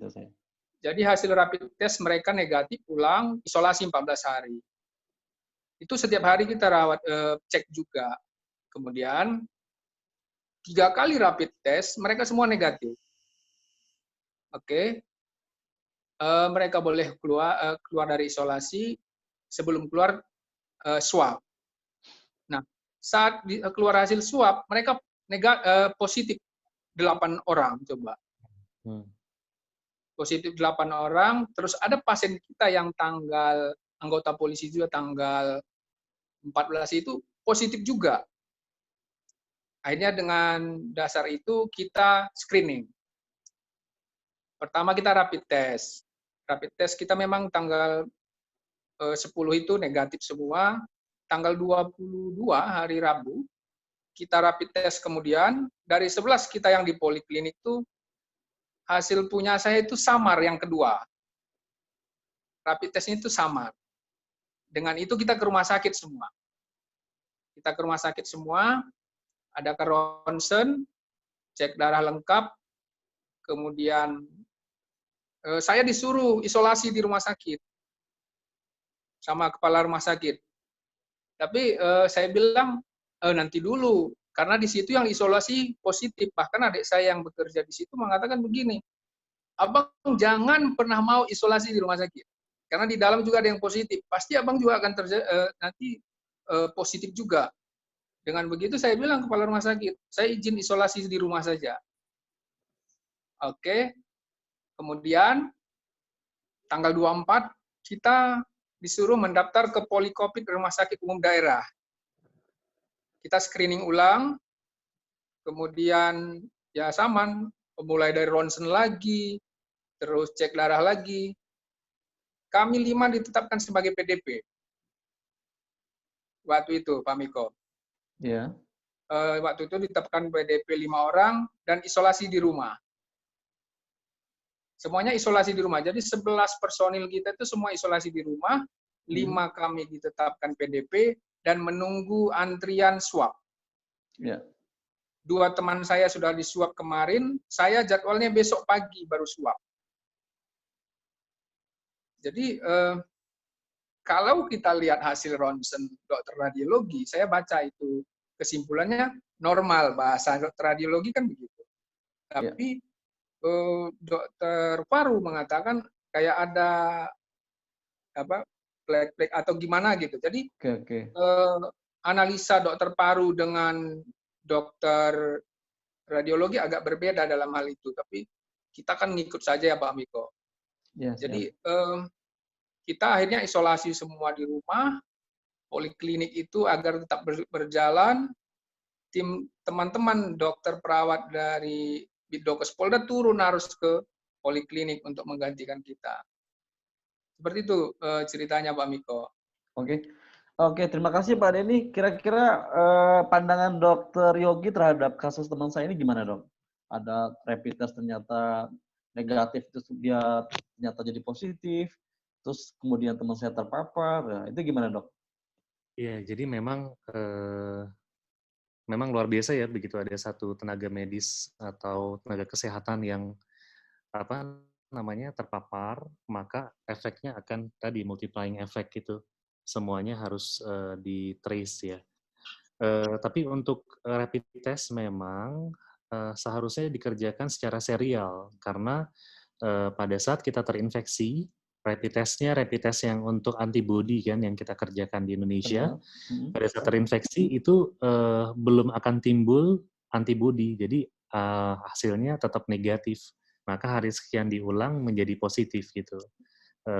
Jadi memang mungkin yang terjadi seperti itu.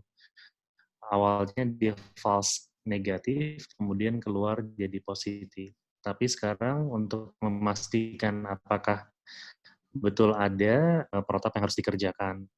Nah, saya tertarik dengan tadi kan bicara yang APD yang seadanya, tapi ini kasus yang kami alami sendiri, ada beberapa sejawat yang bekerja sudah menggunakan APD level 3 gitu ya, level tertinggi. Kemudian dia juga tidak banyak melakukan tindakan yang bisa menyebabkan aerosolisasi gitu. Nah, tapi di rumah sakit kami kan kita lakukan screening serial gitu ya untuk beberapa petugas, ternyata ada 3 yang hasilnya positif gitu. Swabnya positif. Nah, kita kan jadi bertanya-tanya, di mana nih masalahnya gitu ya. Kenapa kok sudah menggunakan APD level sekian gitu, kemudian kontaknya juga dia lebih banyak ke pemeriksaan fisik biasa, anamnesis, tidak ada tindakan, kok positif. Nah, setelah kita telusuri, ternyata salah satu yang jadi masalah adalah pada saat doving. Doving yaitu kalau pasang APD itu kan donning namanya ya. Kalau melepas itu doving. Nah, ternyata dari penelitian, area yang paling banyak konsentrasi virusnya itu adalah area doving, yang kedua adalah toilet gitu. Jadi kalau kita doving atau melepas APD dengan cara yang tidak benar gitu, jadi kita melepasnya terburu-buru, maka virus yang tadinya menempel di luar sisi luar APD kita itu dia akan berhamburan ke udara gitu. Dan tadinya kan kita aman terlindung dengan APD. Pada saat kita lepas, maka dia akan menempel di badan kita, kulit kita. Makanya pada saat doving sebaiknya tidak melepas masker gitu ya. Nanti masker dilepas pada saat mau mandi. Dan doving atau melepas APD tadi ada tekniknya. Jadi mana yang dilepas duluan, mana yang paling belakangan, bagaimana caranya. Setiap kali kita ngelepas satu, kita pakai hand wrap, lepas satu lagi pakai hand wrap, kayak gitu kan. Kalau lihat videonya itu memang ribet banget gitu, tapi memang harus disiplin. Dan sesudah doving harus langsung mandi. Itu yang juga harus kita ingatkan. Jangan merasa memakai APD terus sudah aman gitu. Tidak, justru pada saat kita doving, itu resiko buat cross contamination besar, kemudian kalau habis itu kita selesai doving kita tidak langsung mandi, maka dropletnya tadi menempel di badan kita itu bisa kemana-mana gitu. Jadi urutannya doving, mandi, pulang gitu. Harusnya seperti itu. Dan dikerjakan dengan disiplin gitu sih. Oke, jadi intinya itu dok ya. Kita juga harus hati-hati juga, apalagi bekerja di fasilitas atau area yang banyak virusnya ya.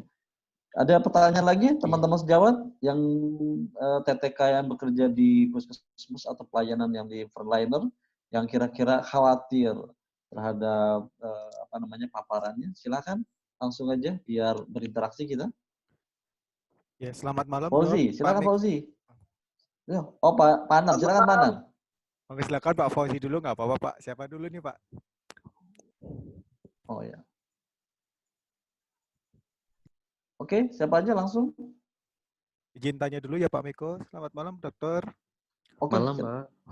Silakan. Tadi kan sudah disampaikan bahwa untuk protokol pelepasan APD juga ada ya, Dok ya. Ini khusus itu kan kalau di rumah sakit ya, Dok. Di puskesmas sendiri, apakah ada cara-cara yang lebih simpel, Dok, atau lebih memungkinkan untuk bisa dilakukan? Karena kalau di puskesmas untuk bisa mandi setelah melepas APD pun itu kan sangat susah, Dok. Fasilitasnya tidak selengkap di rumah sakit. Langkah yang paling bisa dilakukan dan yang paling mudah dilakukan supaya para tenaga kesehatan ini tidak salah dalam proses melepaskan APD-nya, Dok, supaya aman untuk nakesnya juga setelah pelayanan itu seperti apa ya, Dok ya? Apakah harus disemprot desinfektan? Atau seperti apa, Dok, yang paling relatable untuk daerah yang atau dengan fasilitas kesehatan yang tidak punya fasilitas lengkap seperti di rumah sakit? Seperti itu, Dok. Baik, terima kasih Pak Anam. Jadi gini, untuk desinfektan itu kan seperti namanya sebenarnya digunakan untuk benda mati ya Pak ya.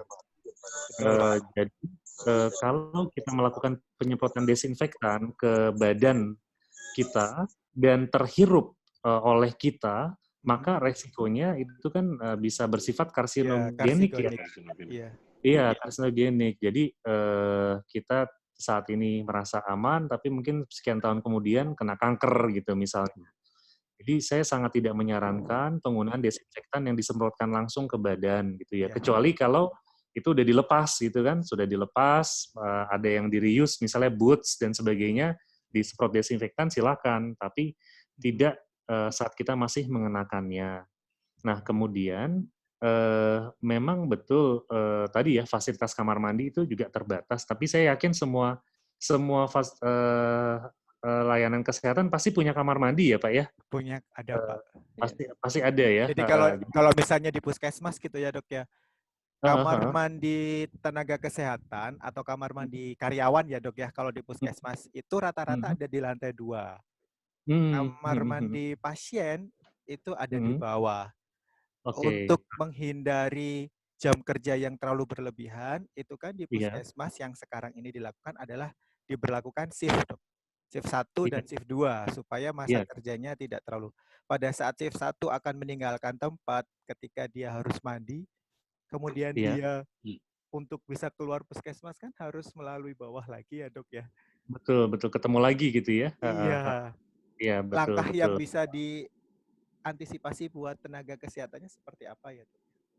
Oke, jadi mungkin salah satunya adalah menggunakan baju kerja ya Pak ya. Jadi baju yang memang digunakan hanya di pada saat kita menangani pasien. Jadi kayak scrub gitu ya, seperti bajunya kamar operasi itu. Kemudian baju itu ditinggal di sana gitu. Jadi diatur untuk dilakukan laundry di sana gitu. Jadi kita tidak membawa baju yang kita gunakan di puskesmas itu ke rumah gitu. Kemudian kalau APD, teknik pelepasan APD kan dimanapun sebenarnya sama. Jadi urutannya kan mulai misalnya dari kita misalnya pakai face shield, kemudian kita lepas coverall kita. Pada saat melepas coverall ini yang mesti berhati-hati. Nah, tapi prinsipnya setiap kali kita, kalau saya, salah satu cara yang saya pikir cukup mudah adalah menggunakan 2 sarung tangan yang, jadi sarung tangannya didobel, Pak. Yeah. Jadi misalnya kita sarung tangan luar itu kan yang kontak sama pasien. Betul. Sebelum kita mengerjakan lain-lain, sarung tangan luar itu kita copot. Jadi sarung tangan dalam itu berfungsi sebagai tangan kita yang masih bersih gitu ya. Nah itu kita tetap pakai hand wrap. Setelah itu kita lepas satu persatu semua APD kita mulai dari atas sampai bawah dan melakukannya pelan-pelan sambil badannya agak dibungkukan ke depan gitu. Ya, jadi badan kita agak bungkuk ke depan pada saat melepas semuanya tadi, face shield, goggles, coverall dan sebagainya. Nah, nanti setelah itu selesai semua, baru kita hand wrap lagi dan kita copot si sarung tangan tadi. Asumsinya baju yang di dalam harusnya kan cukup aman ya Pak ya, karena kan di dalam kan sudah tertutup tadi. Betul. Nah, tapi baju di dalam itu pakai baju yang scrub tadi, yang sebaiknya baju kerja. Kalau tidak memungkinkan untuk di laundry bareng-bareng di rumah sakit, maka itu masukin aja ke kantong plastik. Di rumah yang saya kerjakan adalah sampai rumah, saya langsung masuk kamar mandi. Saya mandi lagi sendiri dan baju tadi langsung direndam pakai klorin, larutan klorin gitu. Sebelum akhirnya dicuci seperti biasa gitu. Atau deterjen juga boleh gitu. Jadi dicuci terpisah. Memang agak ribet gitu ya, tapi yang paling enak kalau rumah sakit atau layanan kesehatannya sudah menyiapkan laundry infeksius. Kita udah tinggalkan. Jadi pulang ke rumah pakai baju lain lagi gitu, bukan baju kerja. Iya. Jadi ya memang banyak modifikasi, tapi secara prinsip sih tadi setiap kali kita melepas APD, justru pada saat itulah resiko kita untuk terpapar si virus yang tadinya menempel di APD kita. Jadi memang harus pelan-pelan, satu persatu, dan cuci tangan di antaranya gitu. Jadi hand wrap itu memang habisnya cepat sekali itu, Pak. Siap, Dok. Terima kasih, Dok, informasinya, Dok. Iya, sama-sama. Terima kasih Pak Anam. Ada lagi teman-teman sejawat? Masih ada waktu 15 menit lagi. Pak Fauzi, silakan Pak Fauzi kalau bertanya. Atau Francisca yang kerja di apoteker di rumah sakit PON, silakan. Siapa yang mau bertanya? Ayo, langsung. Unmute, langsung bertanya biar cepat. Lam. Siap, silakan. Halo. Siapa ini? Iya, silakan langsung aja Pak. Kedengaran suaranya, langsung. Edi dari Luk. Oke, silakan Pak Edi kita dari Sabang sampai Merauke, Dok. Dari Aceh. Ini ada perwakilan dari Luwuk Palu, Dok. Silakan, Pak Edi. Ya, ini Dok, mau tanya Dok. Ya. Yang pertama itu bagaimana dampak yang ditimbulkan akibat desinfektan yang mengenai mata dan kulit. Yang pertama. Yeah. Yang kedua, yang berikut, apa ini? Banyak catatan tadi ini, Dok. Ini nggak kuliah ini, Pak. Dok. Iya, nggak apa-apa, Pak. Yang kedua, bagaimana hubungan virus COVID ini dengan antigen dan antibodi sampai menimbulkan gejala. Itu yang kedua. Iya. Yang ketiga, kenapa sampai saat ini masih ada saja tenaga kesehatan yang menjadi korban COVID? Terima kasih. Malam. Terima kasih Pak Edi dari Luwuk Palu. Silakan Dok. Ya. Oke, mungkin saya mulai jawab dari pertanyaan ketiga, Pak, karena tadi barusan dibahas Pak ya. Tadi benar. mungkin Silakan, pertama awareness kita. Kemudian yang kedua, pemahaman kita tentang health risk assessment gitu. Semakin kita beresiko terpapar, ya tadi ya, kontak erat kan kurang dari 1 meter, kontaknya lebih dari 15 menit, atau ada tindakan yang menimbulkan aerosolisasi, maka harus APD level 3. Jadi harus sesuai nih APD-nya. Kemudian jangan lupa pada saat doving atau melepas, tadi yang saya bercerita di tempat kami, ada 3 orang sejawat yang sudah pakai APD lengkap terus gitu ya, tapi ternyata dia positif nih 3-3-nya. Kemungkinan karena pada saat dia doving. Kemudian mungkin yang pernah dengar di Karyadi juga, itu setelah dianalisis kemungkinan karena area dovingnya tadi. doving beramai-ramai, cross contamination, akibatnya langsung kena semua gitu. Jadi tidak semuanya padahal kontak dengan pasien gitu, misalnya pasien yang positif ya. Kemudian tadi pertanyaan mengenai dari sejak virus masuk sampai timbul gejala gitu ya. Iya, Dan di antara hubungannya dengan itu antigen, antibody. Baik, Ya. jadi Pak, ternyata 25%, sekitar 25% lah dari orang-orang yang terinfeksi si SARS-CoV-2 ini, dia tanpa gejala, orang tanpa gejala gitu Pak. Justru inilah yang menyebabkan si SARS-CoV-2 itu menyebabkan pandemi. Karena orang-orang tanpa gejala ini, maka mereka akan menjadi healthy carrier yang menyebarkan virus ini ke banyak orang. Kenapa dulu H5N1 atau SARS sebelumnya, dia kan kita sangat-sangat takut gitu ya, karena betul-betul abrupt ya, dari dia terinfeksi sampai perburukan sampai meninggal. Nah, tapi karena penyakitnya itu case fatality rate-nya tinggi sekali ya, terakhir itu kalau H5N1 seingat saya masih 70-80%. Jadi dari 10 yang kena, 7 atau 8 orang meninggal, otomatis nggak sempat nyebar dia gitu. Tapi kalau si COVID ini 25% tanpa gejala. Kalau tanpa gejala tentu dia merasa baik-baik saja ya. Jadi kalau nggak diperiksa, nggak akan ketahuan kalau dia ternyata membawa si virus tadi. Nah, itu yang menyebabkan kenapa bisa menjadi pandemi global. Orangnya bisa jalan-jalan ke luar negeri, menyebarkan ke sana kemari, sampai akhirnya seluruh negara di seluruh dunia kena gitu ya. Jadi bisa tanpa gejala, Pak. Nah, bagaimana dengan tadi si antibody tadi? Jadi antara dia virus masuk sampai timbul IgM ya awalnya itu antara 5 sampai 7 hari. 5 sampai 7 hari. Setelah itu dia akan bertahan. Kemudian nanti yang timbul belakangan namanya IgG gitu ya.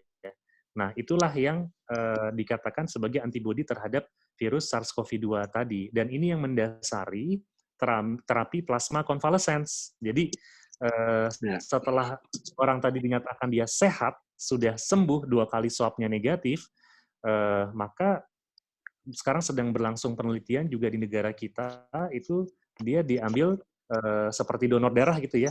Jadi dia donor, kemudian darahnya itu di ultrafiltrasi, diambil imunoglobulinnya terhadap si SARS-CoV-2, diberikan kepada orang yang masih sakit berat. Sedang dilihat apakah itu bisa membantu proses penyembuhan pasien-pasien yang sedang sakit berat. Ya.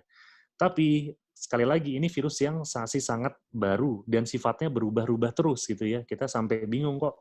Kayaknya sebentar bermutasi. Ada yang istilahnya reaktivasi gitu. Jadi ternyata virusnya itu nggak betul-betul clear dari badannya. Pada saat dia drop, itu timbul lagi. Jadi reaktivasi, bukan reinfeksi. Tapi aktif lagi gitu. Ada lagi gejalanya. Ada yang seperti itu. Jadi memang virus yang sama mengenai orang yang berbeda, gejalanya berbeda-beda, atau bahkan ada yang sampai tanpa gejala tadi. Itu yang berbahaya justru. Makanya saran saya kita-kita yang sehat-sehat ini, insya Allah sehat, tapi kita bekerja di zona merah, maka anggap diri kita healthy carrier. Jadi kalau pulang ke rumah, tetap selama proses pandemi ini, saya di rumah nih pakai masker terus gitu misalnya. Walaupun saya berinteraksi dengan anak istri, upayakan tidurnya terpisah dan sebagainya. Kita tetap anggap diri kita nih healthy carrier gitu. Itu untuk mencegah transmisi ke orang-orang terdekat kita. Itu mungkin. Sorry, pertanyaan pertama tadi apa Pak ya? Ini menyangkut itu tadi, disinfektan tadi itu dengan disinfektan, betul. Ya, iya. dampak desinfektan, mata dan kulit. Betul. Iya. Jadi desinfektan yang paling, namanya desinfektan itu kan buat benda mati Pak ya. Jadi dampak yang paling simpelnya adalah iritasi dan reaksi alergi gitu. Kalau kena mata sama kulit. Tapi yang bahaya kalau dia terinhale gitu ya, atau terserap, maka dia tidak akan bisa diurai, dia akan menumpuk di dalam tubuh menjadi karsinogen, bisa menyebabkan kanker gitu di kemudian hari. Makanya jangan mau disemprot-semprot itu Pak ya. Kan kadang-kadang sekarang ada tuh lewat mata disemprot gitu ya. Itu apalagi ya, kalau disemprotnya kan pakai larutan desinfektan gitu ya. Ya, jadi itu kira-kira Pak, memang tidak disarankan dari WHO pun tidak merekomendasikan untuk penyemprotan badan ya. Jadi kalau yang mau disemprot APD-nya yang sudah dilepas boleh, yang disemprot mobil, kendaraan boleh, tapi kalau kita orangnya itu ya sangat tidak disarankan. Halo. Ya Pak. Halo, mau tanya boleh?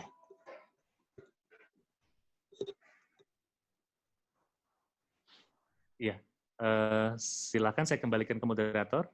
Silakan Pak Haji, silakan. Halo, oh ya, halo, malam dokter. Malam Pak Haji. Ya, saya Aji dari Solo dokter. Saya kerja di puskesmas juga. Jadi di puskesmas sudah kami pisahkan untuk di depan itu sudah kita screening untuk pasien-pasien yang ada gejala-gejala infeksi, batuk, pilek, kemudian demam, itu kita pisahkan ke tempat periksa khusus gitu.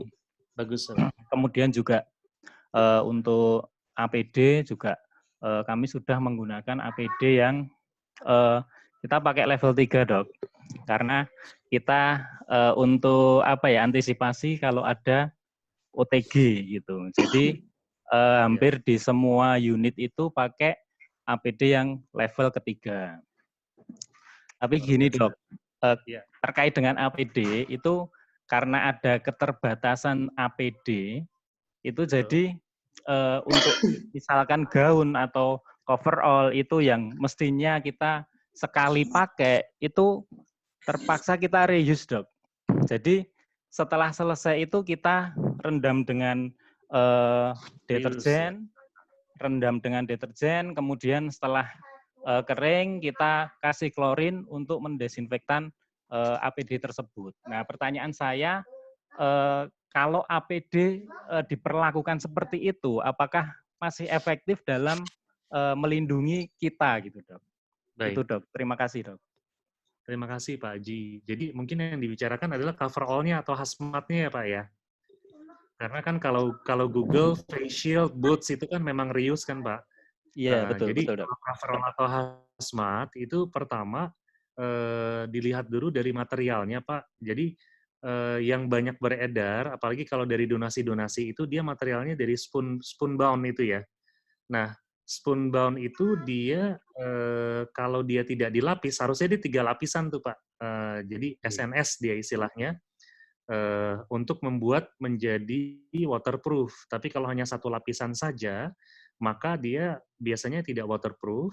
Kemudian yang kedua, dia memang tidak bisa untuk di reuse gitu. Jadi pada saat dia dicuci, maka akan rusak gitu ya. Jadi beberapa membuat coverall dari bahan-bahan yang memang masih bisa untuk dicuci gitu Pak. Salah satunya adalah mungkin pernah tahu sauna suit Pak ya. Jadi pakaian yang mirip dengan jas hujan, tapi dia menutup badan kita mulai dari kepala gitu ya sampai kaki, dan bahannya tuh plastik tebal gitu ya. Nah, sauna suit itu dia masih bisa di-reuse, dicuci, tapi masalahnya namanya aja sauna suit Pak ya, panasnya luar biasa gitu. Saya pakai itu 2 jam aja udah begitu dibuka langsung gemebius gitu kan. Jadi memang kita bisa modifikasi dengan beberapa. Saran saya Pak, kalau misalnya memang mau yang reuse, mungkin kita bisa gunakan gaun bedah. Jadi jadinya seperti level 2 ya Pak ya. Kan gaun bedah itu kan untuk level 2. Nah, tapi kita tahu kan penularan terbanyak itu kan dari saluran nafas. Nah, yang penting yang aman itu justru di wajah ini. Jadi kita gunakan misalnya N95 atau pakai respirator yang bisa di-reuse kan ada dari 3M itu ya. N95 di rumah sakit kami pun saking menipisnya kami reuse Pak. Reuse-nya kan ada macam-macam caranya. Ada yang dia menggunakan stearat, jadi seperti hidrogen peroksida dilakukan aerosolisasi, jadi itu yang direkomendasikan dari 3M-nya. Tapi ada juga yang menggunakan UV, jadi dibuat semacam UV box, masukkan ke dalam situ. Ada juga yang hanya diangin-anginkan saja, tapi jadi tinggal dimasukkan ke dalam kantung kertas yang dibolong-bolongin gitu ya untuk bisa ada aerasinya, kemudian dianginkan selama 72 jam. Nanti bisa dipakai ulang. Itu bisa diulang beberapa kali. Jadi memang ada beberapa cara tadi Pak, sama materialnya kita harus pilih. Kalau memang materialnya dia memungkinkan untuk dicuci ya nggak masalah gitu. Tapi salah satunya mungkin kita bisa gunakan yang seperti gaun bedah itu. Gitu. Kalau cover all yang spoon bound yang banyak beredar itu dia nggak bisa di-reuse Pak. Jadi kalau udah di-reuse kemungkinan dia udah bocor itu, udah nggak waterproof lagi gitu. Yang saya khawatirkan adalah kita merasa aman gitu menggunakan si APD tadi, tapi sebenarnya sudah tidak melindungi gitu. Ya. Mungkin kira-kira itu Pak Haji. Oke, terima kasih Dok. Terima kasih Pak Haji ya. Ya, makasih Dok. Informasinya sudah jelas ya. Oh ya, kita juga ada teman dari Wisma Atlet, relawan dari TTK dari sana. Pak Sandi, Mas Sandi, ada yang mau diinformasikan atau saling share nggak ya Mas Sandi ya dari Wisma Atlet nih, Satgas, atau teman-teman sejawat yang ada di Wisma Atlet? Silakan. Ada?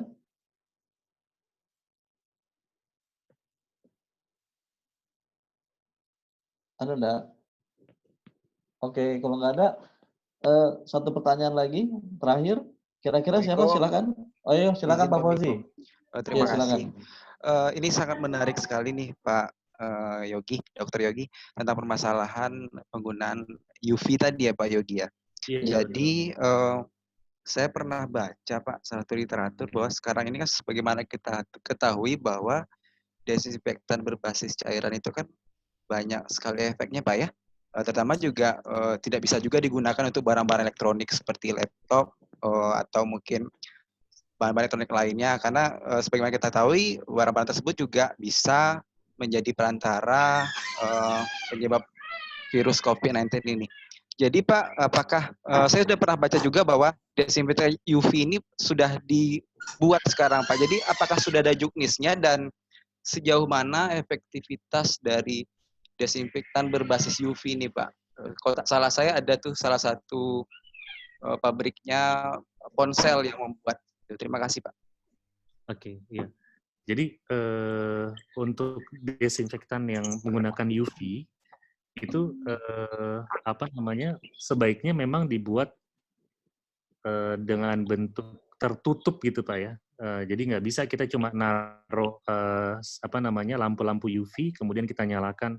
Kenapa? Karena UV ini kan juga bisa buat kanker kulit kan Pak ya. Jadi salah satu yang banyak dipakai itu sterilizer yang buat dot bayi gitu. Kemudian kalau di tempat kami membuatnya dengan membuat satu ruangan Pak dari bahannya bahan triplek, tapi bagian dalamnya itu dilapis lapisan yang bisa memantulkan cahaya. Jadi seperti dilapis kertas yang perak itu Pak ya. Jadi aluminium foil. Iya, seperti aluminium foil itu dilapis. Kemudian kita pasang lampu UV. Nah, nanti barang-barang yang mau kita sterilkan kita masukkan ke situ gitu. Misalnya boots atau goggles atau face shield gitu. Kemudian dinyalakan selama sekian lama gitu misalnya. Tapi untuk teknis pembuatannya dan sebagainya terus terang saya belum membaca secara detail gitu ya, karena ini kami serahkan ke vendor gitu. Nanti mungkin saya coba komunikasi nih cara membuatnya segala macam. Mungkin nanti bisa sharing ke yang mengontak saya tuh kalau nggak salah Mas itu ya Khairul ya. Pak Jatmiko Pak. Oh Pak Jatmiko ya. Oh iya. Siap Pak. Tapi itu kita gunakan Pak. Jadi ada banyak. Tapi memang ada yang mengatakan kalau UV ini dia bisa, karena kan N95 itu dia ada proses ionisasi gitu ya. Jadi kalau pakai UV katanya bisa mengganggu filter untuk yang berikutnya gitu. Iya, jadi memang tidak semuanya bisa menggunakan UV tadi gitu. Dan hati-hati pada saat dinyalakan itu harus dalam kondisi dia tertutup gitu. Karena kalau terpapar ke kulit kita, resikonya bisa kanker kulit gitu. Ya. Oke, mungkin sudah cukup ya, sudah lama, sudah 2 jam juga nih. Terima kasih banyak Dr. Yogi atas Jadi Pak Miko sharingnya. boleh sebentar sedikit lagi Pak Miko. Oke, boleh. Kita silakan Pak Faik. Ini Dr. Yogi tadi ada disinggung, ini kan kita udah lewat tim pekan imunisasi ya. Oh iya, betul. Pekan imunisasi ya, kaitan dengan terkena COVID, rumah sakit juga men-screening pasien masuk dan sebagainya ini, apa enggak sebagusnya bagaimana kita mengatasi kemungkinan pasca COVID ini aman, terus timbul outbreak yang lain, polio dan sebagainya ini. Kita kan nggak boleh terputus ya, gitu ya. Betul, apa peranan yang harus kita mainkan, harusnya tenaga-tenaga di puskesmas itu dia langsung mendatangi masyarakat. Itu yang pertama, Dr. Yogi. Yang kedua, saya minta perhatian teman-teman sejawat saya di PAVI, ada ordonansi bahan berbahaya. Gevaarlijk-stoffen ordonansi yang masih berlaku. Turunan dari ordonansi bahan berbahaya itu ada satu Permenkes tentang bahan berbahaya bagi kesehatan. Menteri Kesehatan telah menetapkan ada 9 kelompok jenis bahan berbahaya bagi kesehatan, berbeda dengan Undang-Undang Lingkungan Hidup yang mengatakan bahan berbahaya hanya beracun, poison aja. Tetapi bahan berbahaya bagi kesehatan itu ada 9 kelompok. Ada karsinogenik, ada teratogenik, ada inflammable dan sebagainya, ada poison dan sebagainya. Ini bahan-bahan disinfektan tadi, kalau termasuk dalam kategori yang iritatif ataupun yang karsinogenik dan sebagainya itu, mungkin teman-teman sejawat di PAVI bisa mengingatkan kembali ada landasan hukum yang produk Hindia Belanda, tetapi ada turunannya dalam tahun 80 atau 90 yang mengelompokkan 9 jenis bahan berbahaya itu. Di dalam jenis-jenisnya disebut nama kimia dasarnya, berapa dosisnya, kemungkinan iritasi ke tangan dan sebagainya itu. Nah, yang esensial untuk Dr. Yogi tadi, yang masalah yang berkaitan dengan bagaimana kita takut outbreak yang lain sesudah COVID-19 ini. Terima kasih Pak Miko. Terima kasih Pak Yogi. Terima kasih kepada teman sejawat, kepada Pak John Albert, kepada Denis Tepu, dan Dr. Yogi Prawira yang telah memberikan paparan. Tapi sebelum saya tutup, gitu kan, ada sepatah dua kata dari Ketua Umum kami, Bu Mariani. Silakan Bu Mariani, sebelum nanti kita kepal tangan untuk screenshot PAVI bersama kita bisa. Silakan Bu Mariani. Ya, baik. Terima kasih sekali lagi ya kepada Dr. Yogi, kepada teman-teman TTK yang pada malam hari ini sudah menceritakan bagaimana kondisi dirinya, kepada Pak John Albert, Pak Denis Tepu, ya, kemudian teman-teman TTK yang lain juga. Terima kasih juga kepada Pak Faik yang melengkapi pengetahuan kita, wawasan kita pada malam hari ini. Dan terutama Pak Miko ini yang selalu berinisiatif mengisi malam minggu ini dengan ngopi ya. Ngopi-ngopi ya. Mudah-mudahan ngopi-ngopi kita ini senantiasa bermanfaat dan menambah wawasan bagi kita semua. Teman-teman TTK tetap semangat, yang sudah PDP maupun yang ODP. Teman-teman yang lain, mari kita jaga keselamatan kita masing-masing. Ya mudah-mudahan kita senantiasa berdoa COVID ini akan segera berlalu. Itu saja Pak Miko. Terima kasih. Oke, terima kasih banyak Bu Mariani. Waalaikumsalam warahmatullahi wabarakatuh. Oh iya, biasa penutupan COVID ini Dok, dokter bisa buka itunya enggak? Videonya Dok. Nanti kita kepalkan tangan sama-sama melawan COVID bersama dan PAVI kita bersama Dok. Biar kita screenshot Dok. Sudah. Biasanya diviralin Dok, dimasukin YouTube. Terima kasih Dr. Yogi semuanya. Terima kasih. Oke, kita semuanya pada tangannya pada begini ya. Ya, anggota PAVI, Dr. Yogi juga, Pak Denny biar cepat sembuh, Pak John Albert, Pak Faik dan teman sejawat. Terima kasih semuanya. Kita yel-yel, PAVI bersama kita bisa. PAVI bersama kita bisa. PAVI ya, bersama kita bisa. Semuanya ya. PAVI bersama kita bisa. Ya, ada screenshot. Oke, terima kasih Dr. Yogi Prawira atas informasinya. Terima kasih. Sampai jumpa kembali. Selamat malam dan assalamualaikum warahmatullahi wabarakatuh. Sampai ketemu lagi. Waalaikumsalam warahmatullahi wabarakatuh. Selamat malam semua. Selamat malam semua. Sehat-sehat selalu. Thank you Pak Miko. Terima kasih Dr. Yogi. Jangan bosan kita bicara. Stay put, jaga kondisi.